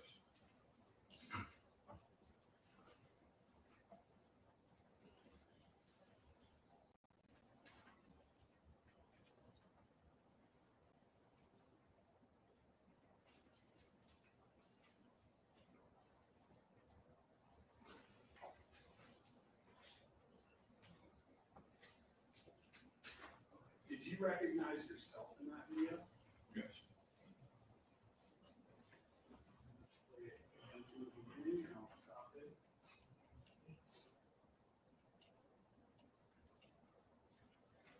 Okay. I think I stopped it at 6 seconds, if I can read that from here. The first person that we saw walking down the sidewalk on the screen, who was that? What do you, the You person want me to that, play it again? the person that I seen? Yes. Yeah, that was Rakim. No, the first person that we saw coming down. Oh, that's me. That's you, Yeah. correct? Okay. And I'll play it forward a little bit from here.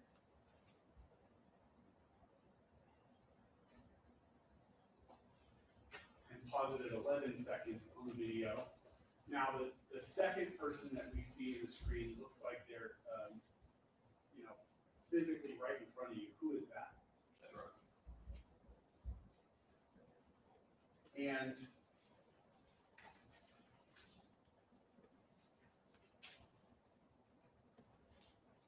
when you first approached him, can you describe what happened in your own words?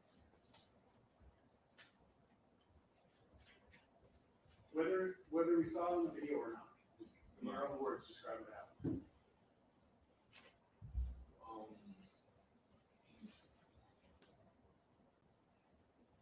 So when he came up to me, like from the video from what I can see, and you can say he shot all over, it was like 3 years ago.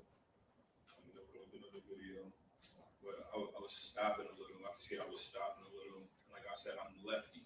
I'm righty. I stopped him with my left, trying to like back him up. You know what I mean? And then Let me stop you for 1 second. That interaction that we see, would that have been right after he said, I don't remember what your exact words were, but what's up now, pussy? what's up now, pussy? Probably like 10 seconds later, he was still walking. Okay. And could you see his face as he was walking towards you? Yeah. How did he look? Oh, angry. So could you tell as he was approaching you that you were headed for a physical confrontation with him? His hands wasn't up. It was more so walking. So then when we got to each other, he initiated, like trying to like grab me or try to like grab me by my collar. That's why you see like that, and I like grabbed him off. You know what I mean? So as best you can remember it, he was the first one who grabbed you by the collar, Then he grabbed me by my collar. and then you raised which of your hands to My left. your left hand to separate from him? Yeah. Okay. And as he grabbed the collar of your sweatshirt, what did he do? I think he's just trying to tug at me and like talking and going back and forth. And then Illijah, everything happened so fast. And Illijah gets in the middle. Okay. When you say he's talking at you, do you remember anything that he said? Like I said, it was 3 years ago. I would have to see what I said before I want to say something that I don't vaguely remember. That's fair. But so as you sit here right now, today, 3 years later, you don't specifically remember the words he said. Is that what you're saying? Not the words so much, except for like towards the ending when the gun came out. I remember that. I Okay. remember the words that came out when the gun came out. As best we can, I'd like to go through it step by step. So when he first approaches you, you're saying he's saying words, but you can't remember the words. I don't remember. Do you remember the tone that he said these words with? Oh, at that point, like, we're pretty much damn near fighting. Like, he's saying what he's trying to get, I don't know. I mean, did he sound angry to you? Yeah, for sure. Okay. Were you saying anything back to him? Yeah, Do you, I don't remember. You don't remember your words. Mhm. Do you remember your tone? I was angry because he touched me. I was just like, the fuck off me or fight like. But then, mind you, the gun came out seconds later, so then my tone got really angry after. Because, what the fuck you got a gun for? And that's what I said. Okay, so you kind of move forward. You remember being angry because he's tugging at your sweatshirt. Then he had a gun in his hand. Did you see where the gun came from? Came from his waistline. Okay, so Came from his waistline. This might be clear to everybody except me, but can you have Mr. Ephron identify on the screen who's who? yes, please. On the one on the right, and it's around you with the black hoodie. For the record, he's holding on the left side. You have a sweatshirt with some type of graphic on it? Yeah.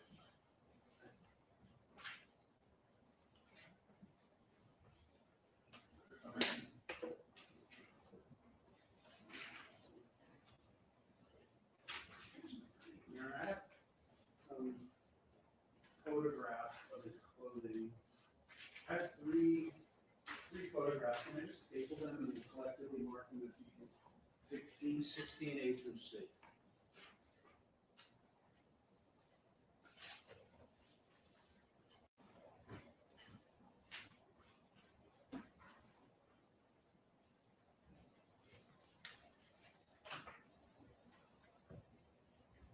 Okay. I'm going to show you 16A. Do you recognize what you see there? Yeah, that's my hoodie. Is that the same hoodie that you were wearing that day? Yes, it is. And is that the back of the hoodie? Yes. And then 16B, do you recognize that? Yes, in front of my hoodie. Same one you were wearing that day? Yes. And then 16C, Yes, my sweatpants. same one you were wearing that day? Yeah. Okay. So your sweatshirt or hoodie had that graphic on the back, Yeah. correct? Let's go back to the video. If I can remember where we left off. So you.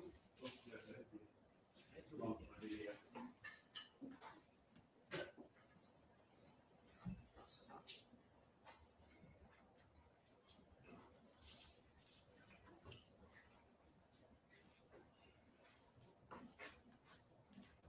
So you were saying that you were upset that he grabbed you by the collar, but then he produced a gun with his from his waistband, correct? Mm-hmm. Yes. Do you remember which hand he was holding the gun in? If it was right? Probably is right. Do you remember? Or? No, I don't remember. Okay. And I don't mean the instant that you saw it, but throughout this incident, could you see the gun clearly? Oh, yeah. Do you know the difference between a semi-automatic pistol and a revolver? Yes. What is the difference between those two to you? one of them have a clip and the other one, you just load up bullets. Do you, if I told you that a revolver had a wheel, Right. does that make sense to you? Yes, it does. And the gun that you saw him with, was it a semi-automatic, as you say, with a clip, or was it a revolver that has a wheel? It's a semi-automatic with a clip. Okay. Do you remember what color it was? Black. And do you remember anything else about it? No. Have you ever seen that gun before? No. Did you know the defendant to carry guns regularly? Not really. I think one time he says I seen like on his wallet he had like a firearms in New York one time or something like that, but I don't remember ever seeing like or knowing like physically knowing. Okay. I mean, like, did you personally see him with a gun on occasions before this? No, he has a lot of security. Okay. Did you, if someone said that the defendant was known to carry a prop gun or fake guns, would that have been knowledge that you personally had? No, you don't carry fake guns. I mean, you don't prop guns? Yes. No, You never knew him to carry a prop? no.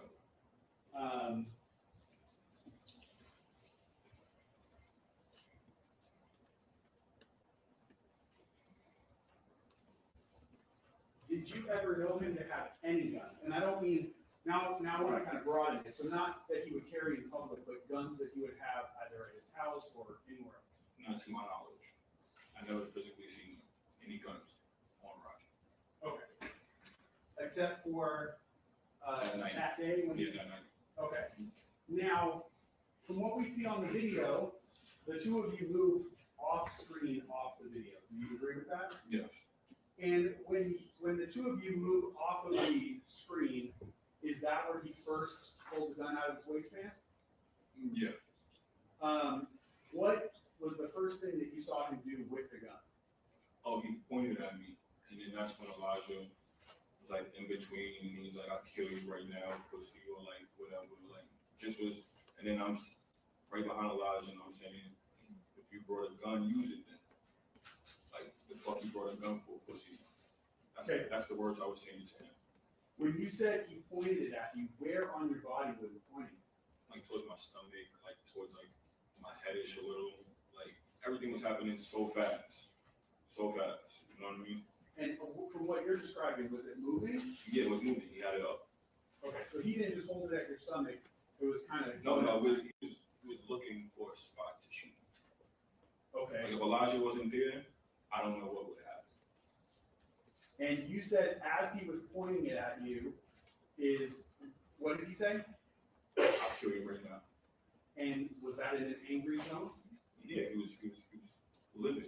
Was his voice elevated? Like, was he yelling this at you, or was this something he was saying quiet? Yeah, because we was yelling back and forth at this point. All right.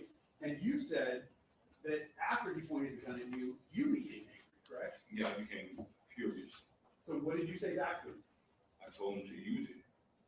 Why Not did you? Because mentally, like, I couldn't believe he just pulled the gun out on me. So I'm like, what the fuck? Like, you better use that shit. What the fuck you got a gun for? Can you explain? I want, as best you can to the jury, explain to them what you mean by, I can't believe you just pulled a gun on. What is that? What do you mean by that? Like, I physically cannot believe there was a gun in my face. Like, that was the breaking point for me. Because, like what I said, I told this kid numerous times, if you have a problem with me, let me know. You know what I mean? I feel like this got to the max. Like, this was like no return. So, if I was willing to die for my respect at this point, I don't care. You get what I'm saying? Like, if this is what you want to do, I still have my dignity. That's how I felt. You're saying, I can't believe he did this to me, though. Did you ever think that he would actually shoot you? At that point, I don't know. Like I said, I was just so mad. I seen the gun. I didn't care. And so when you told him something to the effect of to shoot you. I mean, did you have a death wish at that moment? Did you want him to actually shoot you? Oh, of course not. So what was why did you say that to him? Because I was just so mad. I seen this man just pull a gun out. You know what I mean? Like, I was furious. Like, what the fuck is a gun? What are you doing with a gun? Were you mad because specifically it was the defendant? Or do you think you would have also been mad had this been, say, just a stranger? What do you mean? So if a stranger had pulled a gun on you the same way that he did, how do you think you would feel? Oh, I would try to run. Or try to, like, if a regular person pulled a gun out on me, Yes. I'd probably be dead. I don't know. I'd probably run, probably get shot. Do you think you'd respond the same way and say, shoot me? No. Stranger? No. You think you'd be scared in that scenario? Only reason why I said that is because I know Rakim. I've known him. You know what I mean? So I felt at the moment that was the right thing to do. Especially, it goes back to Mr. 6 Month Man. I'm not going to let you feel like you come around and do what the fuck you want. You get what I'm saying? Like, you're not about to pull a gun out on me. It's not happening. I mean, you already did, but I'm going to let you know in front of your 2 little minions you brought with you that, because I'm pretty sure they would have ran back to his crib and told everybody else, oh, I just pulled another gun on Relli or did this. Like, no, if they're going to go back to his house, they're going to say, Relli stood up for himself. You know what I mean? Okay. Yes, thank you.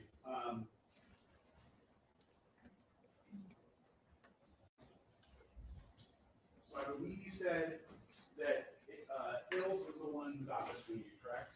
Say what now? Ills was the one that got between you and the defendant. Yeah. Play this forward a little bit more. And I'm gonna pause it here. I think we're at 14 seconds. That person that we see in the blue jacket, who's that? That's Ills. All right, and what is Ills doing at this point in the video? He's breaking up. He's trying to de-escalate the situation. Physically get between the two. Yeah, physically. All right, I'll play it forward.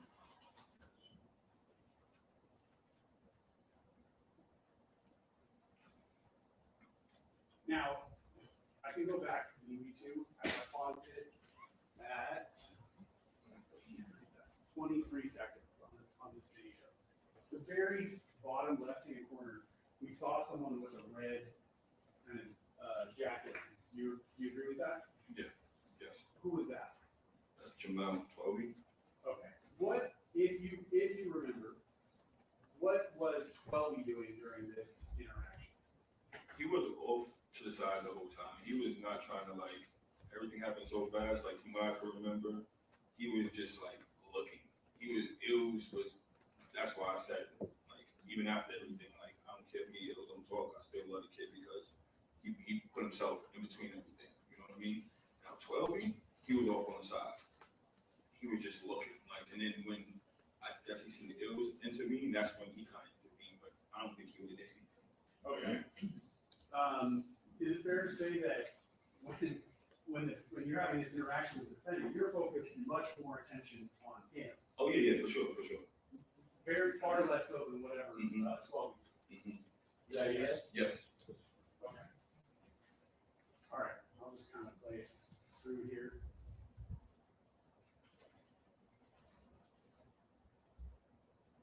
And I'll stop it where this video stops. So right at the end of that video, we saw someone, a part of their body, their lower part of their body, come back into the frame. Did you recognize who that was? I can go back if you need me to. Just a few seconds.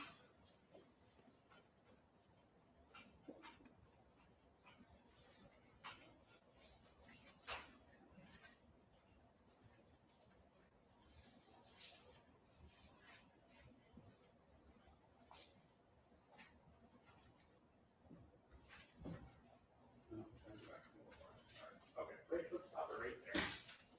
That is at 25 seconds on the video player there. That person that we can see, just the lower half of their body, who's that? That's Rakim. Okay. And can you see the gun in his hand there? Yeah. That's the same gun he pointed at you? Yeah. What did he do with the gun after Illz separated the two of you? He put it back away, but I think from what I remember that day, those people that walked by, they kind of like stopped everything because once he seen them, he kind of like, because I'm yelling, literally yelling, and that was like, I feel like that was one of the ways that like I didn't get shot too because I'm yelling at the top of my lungs. You know what I mean? I'm making a scene. You know what I mean? So once he seen like those people walk by, he put it away, and that's when he started like kind of walking away. The people that we see walk by, they had nothing to do with. No, that was just a couple, I believe. That was just a couple walking by. Like I briefly seen them off my peripheral. Okay. So after he puts the gun back in his waistband, you said he walked away. Where did he go? He was going down the same block that he came from. Now, the landmark street that you know is Hollywood Boulevard. Was he walking towards Hollywood or? Argyle. I guess that's Argyle down. He's walking down Argyle. Yeah. But away from Hollywood Boulevard? Yeah, away from Hollywood Boulevard. Okay. 1 second.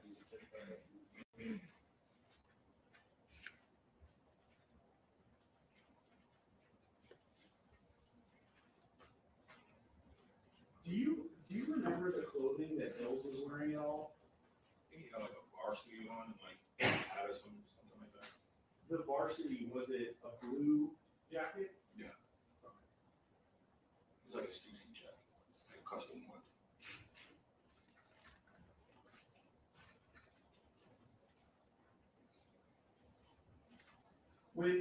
Before I move on from this, at the first point where the defendant is pointing the gun at you, how far away from your body was the end of the gun? Oh, it was getting pressed up against me. Like, Did it actually touch you? I don't remember everything happened so fast. But it was, if it wasn't actually touching you, it was very It was close. very close. If anything, I'm pretty sure it probably touched Ills. That's how close it was.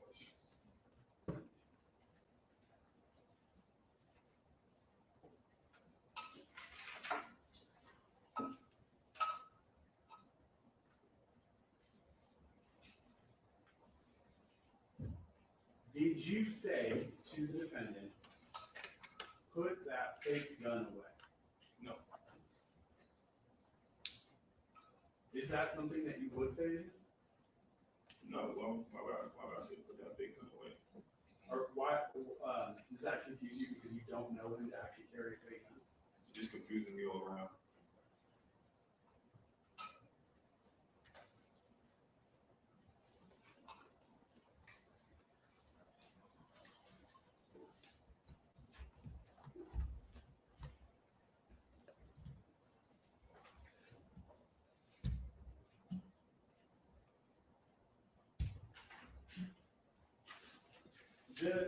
The incident that we see as it's captured on the surveillance video, from the time that the two of you first come to each other to the time where he puts the gun away and walks away, is that the total amount of time that this incident took?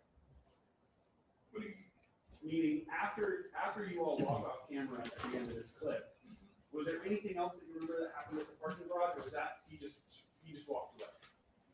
Okay, so right after Illijah's still next to me, and I look off to the right, and I see Jamel putting like kind of kneeling down, which is 12E, ASAP 12E. And I see him putting away a knife. So at this point, mentally, I'm already fucking furious, right? See Jamel putting a knife away. So I'm like, what the fuck you got a knife for? That's exactly what I say. I see Jamel putting, what the fuck you got a knife for?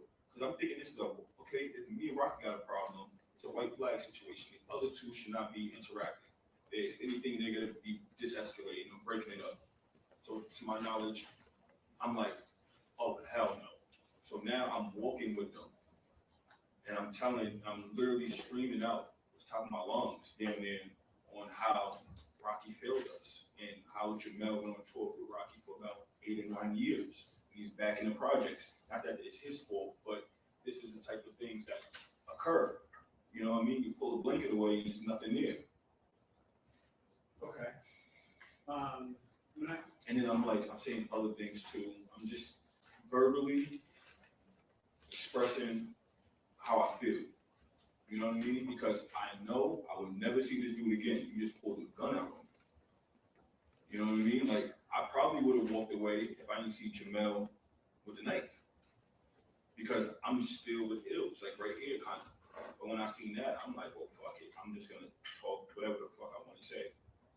Okay, I'm gonna ask you some follow-up questions on that, break it down a little bit. Okay. From what you're describing, the additional interactions that you had at the parking garage were seeing 12, correct? With the knife? Oh, yeah. But had the defendant, had Rocky walked away,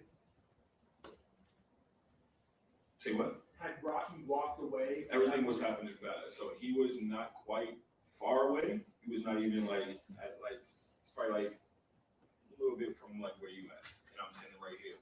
In 12, he's probably like, everything's so close. You know what I mean? Okay. It was just still kind of like backing me off. Approximating 15 feet.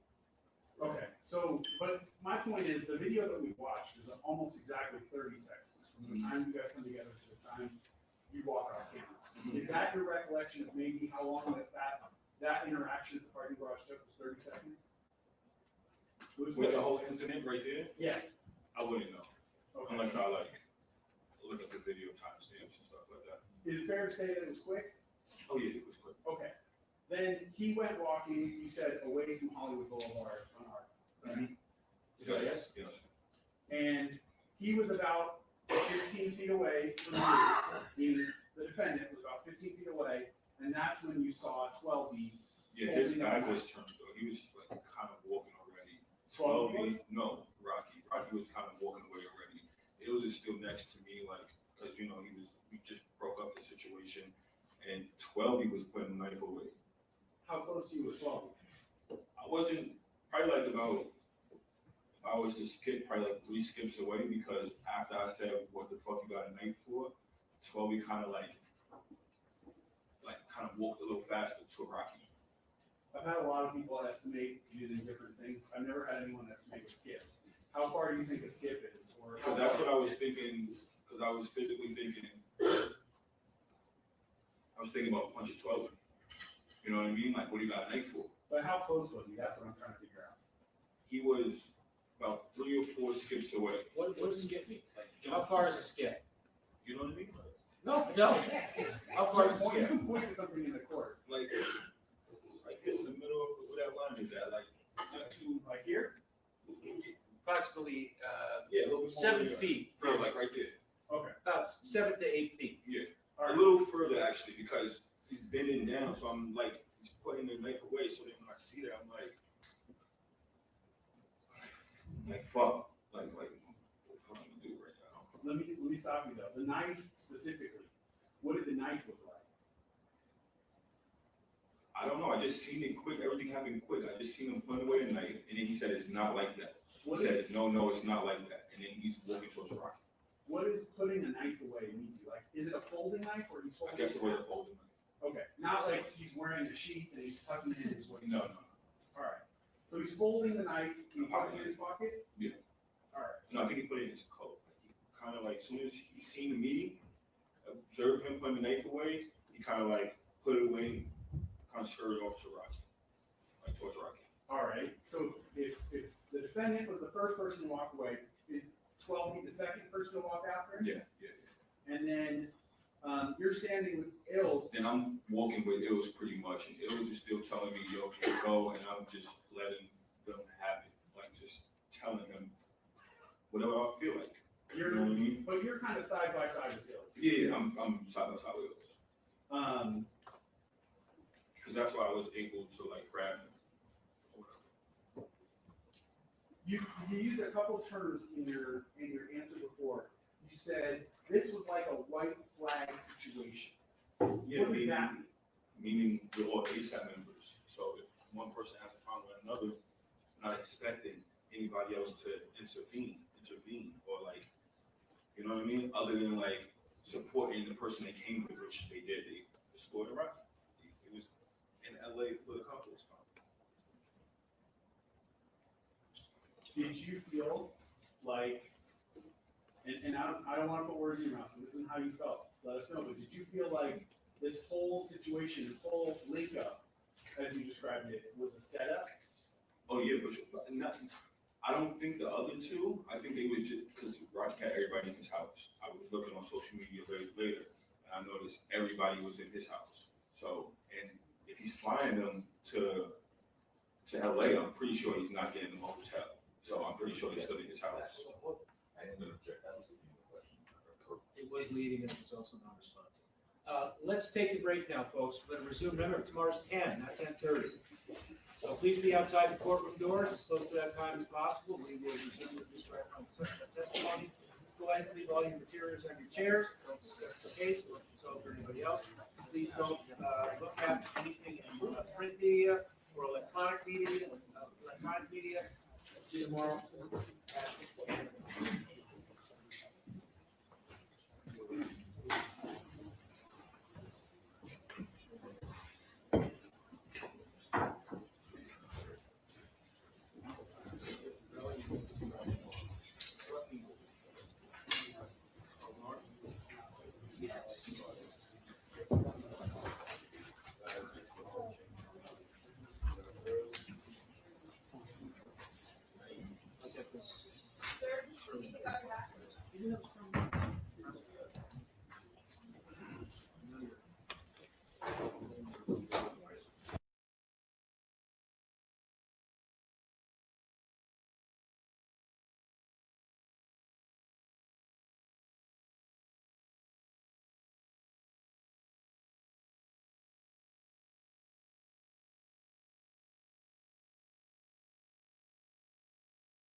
working, Megan? Yeah. All right, guys. Hey, we just saw Relli leaving. I got a video of him. I'm going around the other side. I think we'll probably see Rocky. I don't know. He left in a hurry on Friday, avoided the press. But honestly, I kind of think everybody was pissed off about that ballistics report. Like, I think they were worried about that. And they just, they didn't know. But things seem a little chiller today with them. I'm still not sure. I'm a little paranoid. There's 2 exits at the courthouse. So Relli and his lawyers just went out. It was the exit that Tory Lanez usually does. Rocky usually goes out the other side. And this is where I was on Friday when he actually went out the other side. So I'm not really sure. I'm gonna walk over here and see where we're at. See if anybody's waiting out there for him. Yeah, all the pops are here. Let me see here.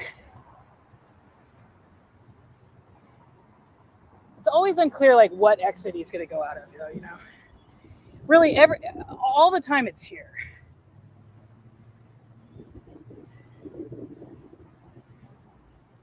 Let me see here.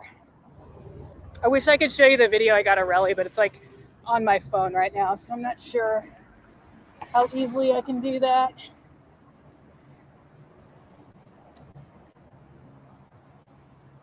But yeah, if you guys heard the court tomorrow, it's a short day tomorrow. They're going 10 a.m. to 12:30 because some juror has something to do.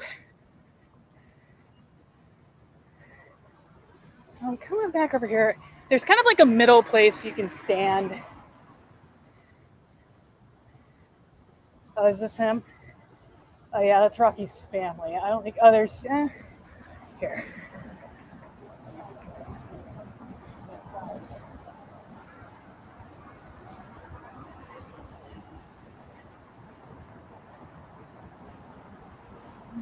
Anybody here?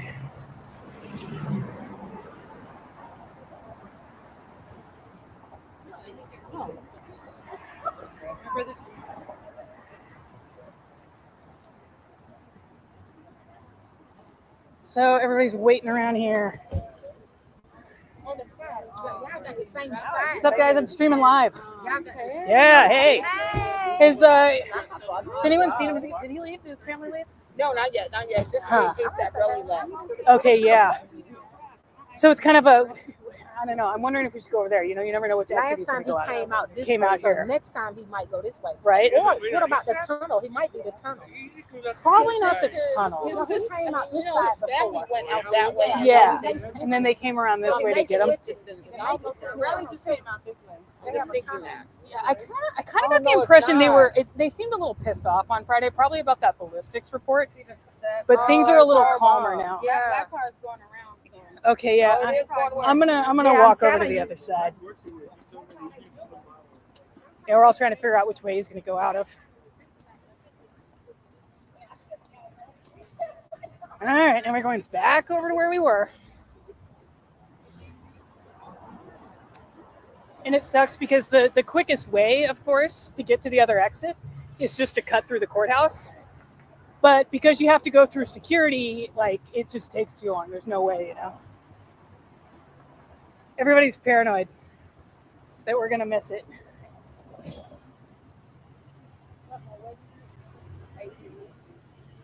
No, they running, so I'm always like, don't fall. I will not run. Don't fall. Yeah. That's why I was standing there with your bag. I don't want to buy the Oh, yeah. Oh, yeah. Thank you. Thank you. Yep.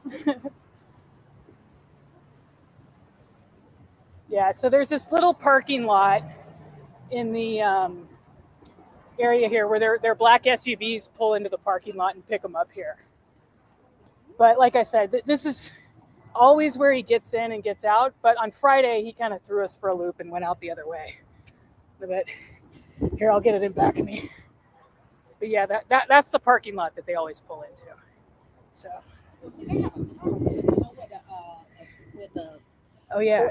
people people go in, but the judges Yeah. and stuff go in. Sometimes they I go kind out of think the like tunnel. sometimes the prosecutors let like witnesses do that. I don't know if they'd let him do that like just Well, today. Relli came out the front. Yeah. You didn't I'm- get him, or I'm- they got him. Oh yeah, I got Relli. Okay. I'm paranoid we're gonna miss him, man. Like if we should stay up like here. Because we'll be able to see him if he comes back out there, but then if there's commotion going on over there, we can see him. Yeah, yeah. Well, I can go up a little further. If I see him, I'll call you. Okay, Like the cool. phone. Yeah, yeah. I'll go up a little Or further. just yeah. Yeah, okay, cool. Thank you. Here. Can you guys see down there? That's like the hallway. You can see all the paparazzi down there waiting for him. Yeah, good to see you.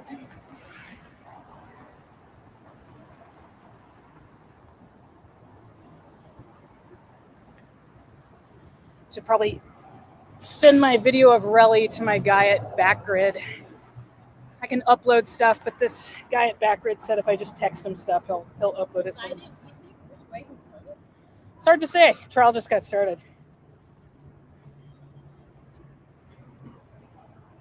All right, this way, and then we go up first, right? Yeah, but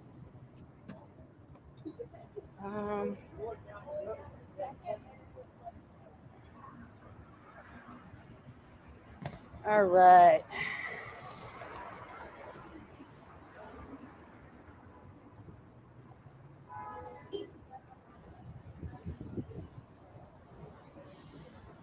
The black SUVs are the biggest sign. Like, we know he's not going to leave right now because we have not seen any black SUVs pull into the parking lot, and there's nowhere for him to go.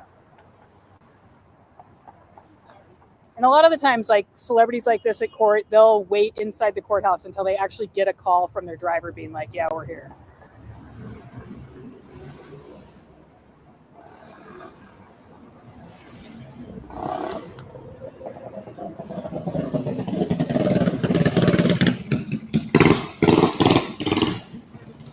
Here, I'm going to see if I can...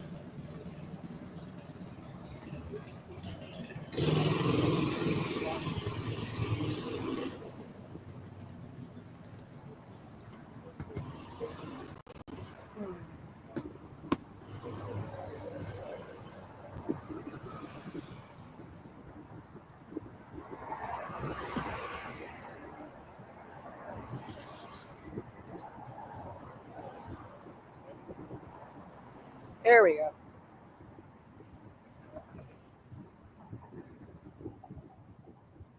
So this is Relli leaving court.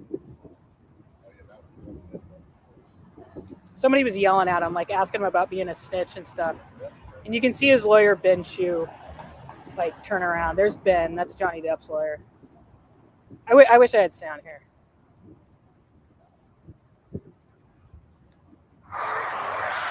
Here, I'll play it again.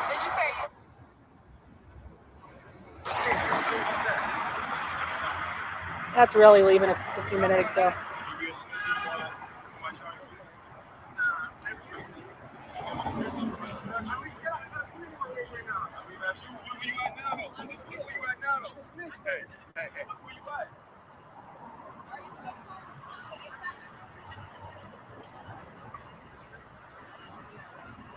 Did you say no?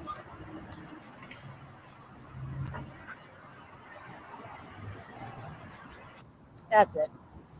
So yeah. So we'll see if they come out.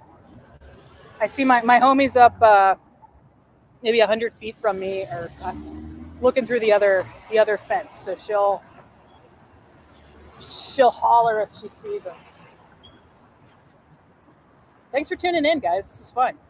Oh, Kelsey, you asked if there are any familiar journalists around. James from LA Times was in court all day, but he doesn't do this paparazzi stuff afterward. He's out like writing a story. I didn't see Nancy today, but with it being streamed online, I'm sure she was watching online. There was Brian. God, I went to journalist law school from him, and I totally recognized him in the courtroom. He's with the New York Times, and he actually just got out to LA to cover like culture stuff. So I know he's working on some kind of story, but he was in the courtroom for a little bit.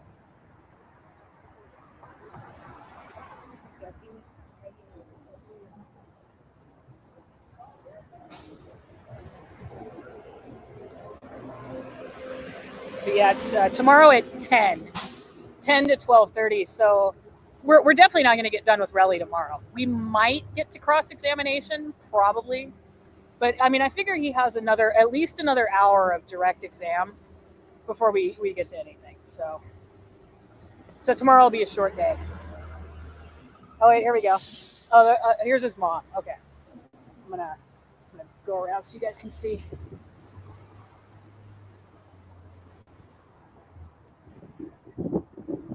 I think they're the paparazzi. We're getting into action on them. Here. Oh wait, she's walking out the other way. Hold on here.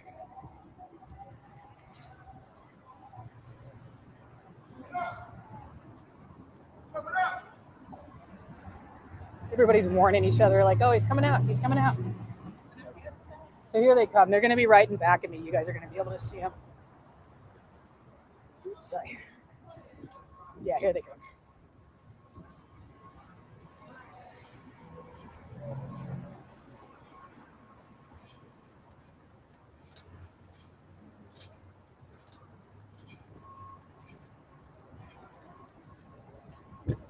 I'm really not here for the press. There we go. So still no Rocky and Joe.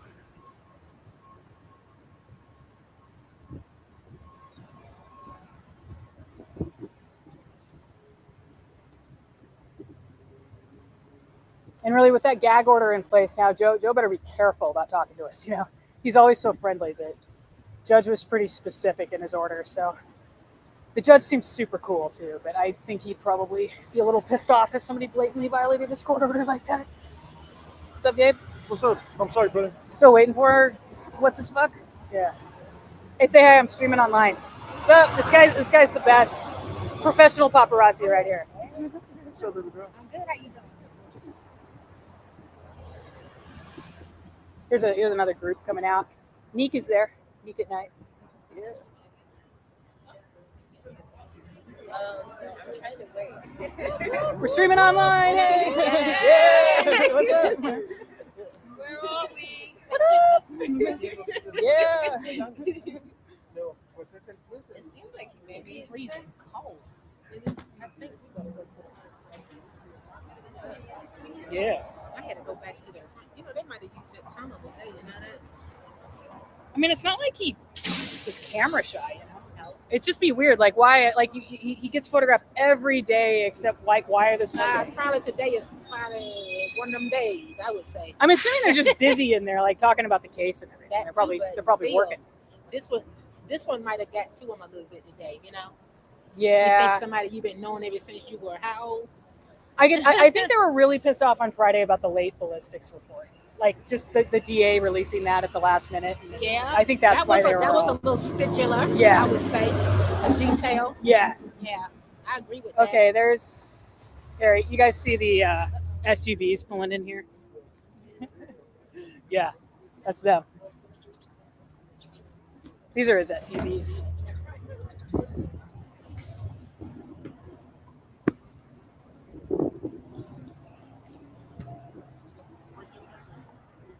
Oh, well, I was stripping for 8 years in LA.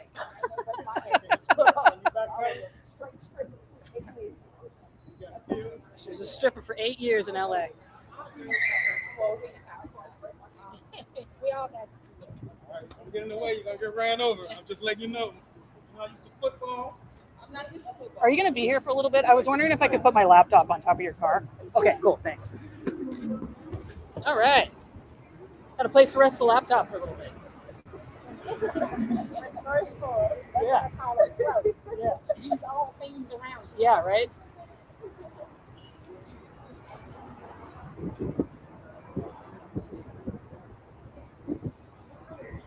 Okay, so with them parked like this, I mean, they should be coming out this way. Like, look at them. They're totally ready to get these guys in the car.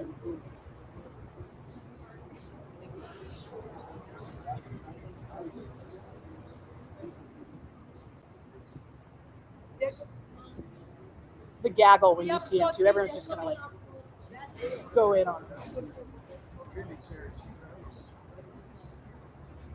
kind of underscoring how it's better to kind of stay back and get the whole crowd. On Friday, when he pushed through those people like that, like the person who was standing back got the full story, you know, but everyone who was being pushed, you didn't have the full thing.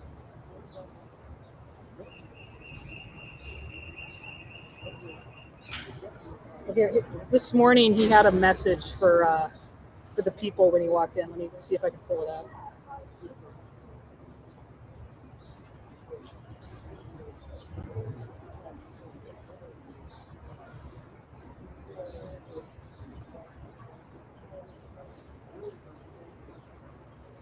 Yeah, this is this morning when they walked in. This is like his mom and sister.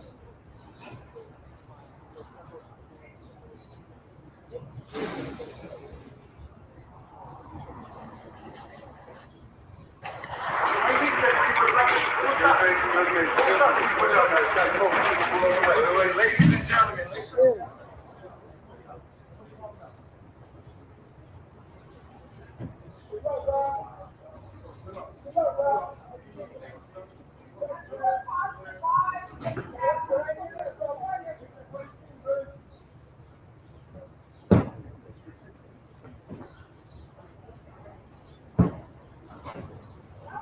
Yeah, you guys saw it, right? That was cool. His security, the head of his security is really nice. Like they're all really nice, you know.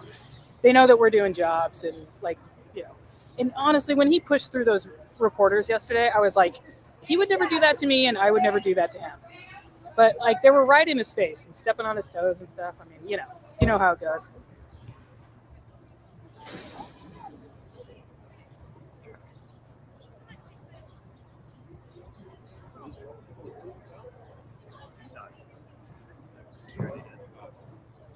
Yeah, I hear you, Micah. The way they call him ASAP, it's like Relli is technically ASAP.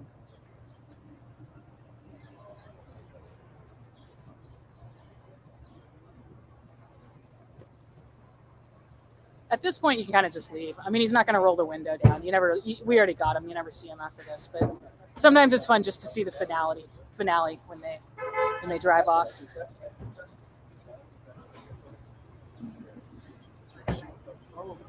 get the shot.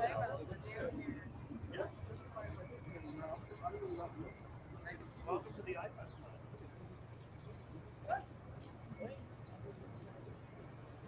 Yeah, that's the shot.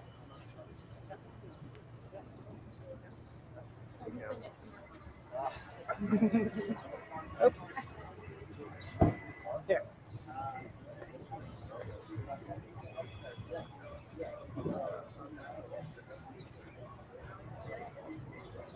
I think these are all fans here. I don't think he has, like, other than his mom and sister. There was another woman with him too, but I think everyone around here is just like fan or media or paparazzi or something.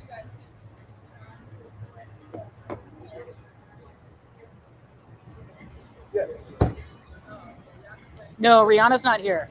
The rumor was she was going to be here tomorrow. Tacopina said probably this week. With it being a short day tomorrow, maybe that'll change. But I don't know. Bye. See you later. Yeah, see you tomorrow. Bye. So I should probably go because I don't get good. Meghann, let's get a selfie. Oh yeah. Love you. Yeah, Bye. love you too. Okay, good times. Okay, so bye, guys. Yeah, thanks for tuning in, everybody. Yeah, Kelsey, I will get some sleep for sure, and I'll be back streaming tomorrow. It's fun to do this, so check me out tomorrow, and thanks for tuning in, guys. See you later.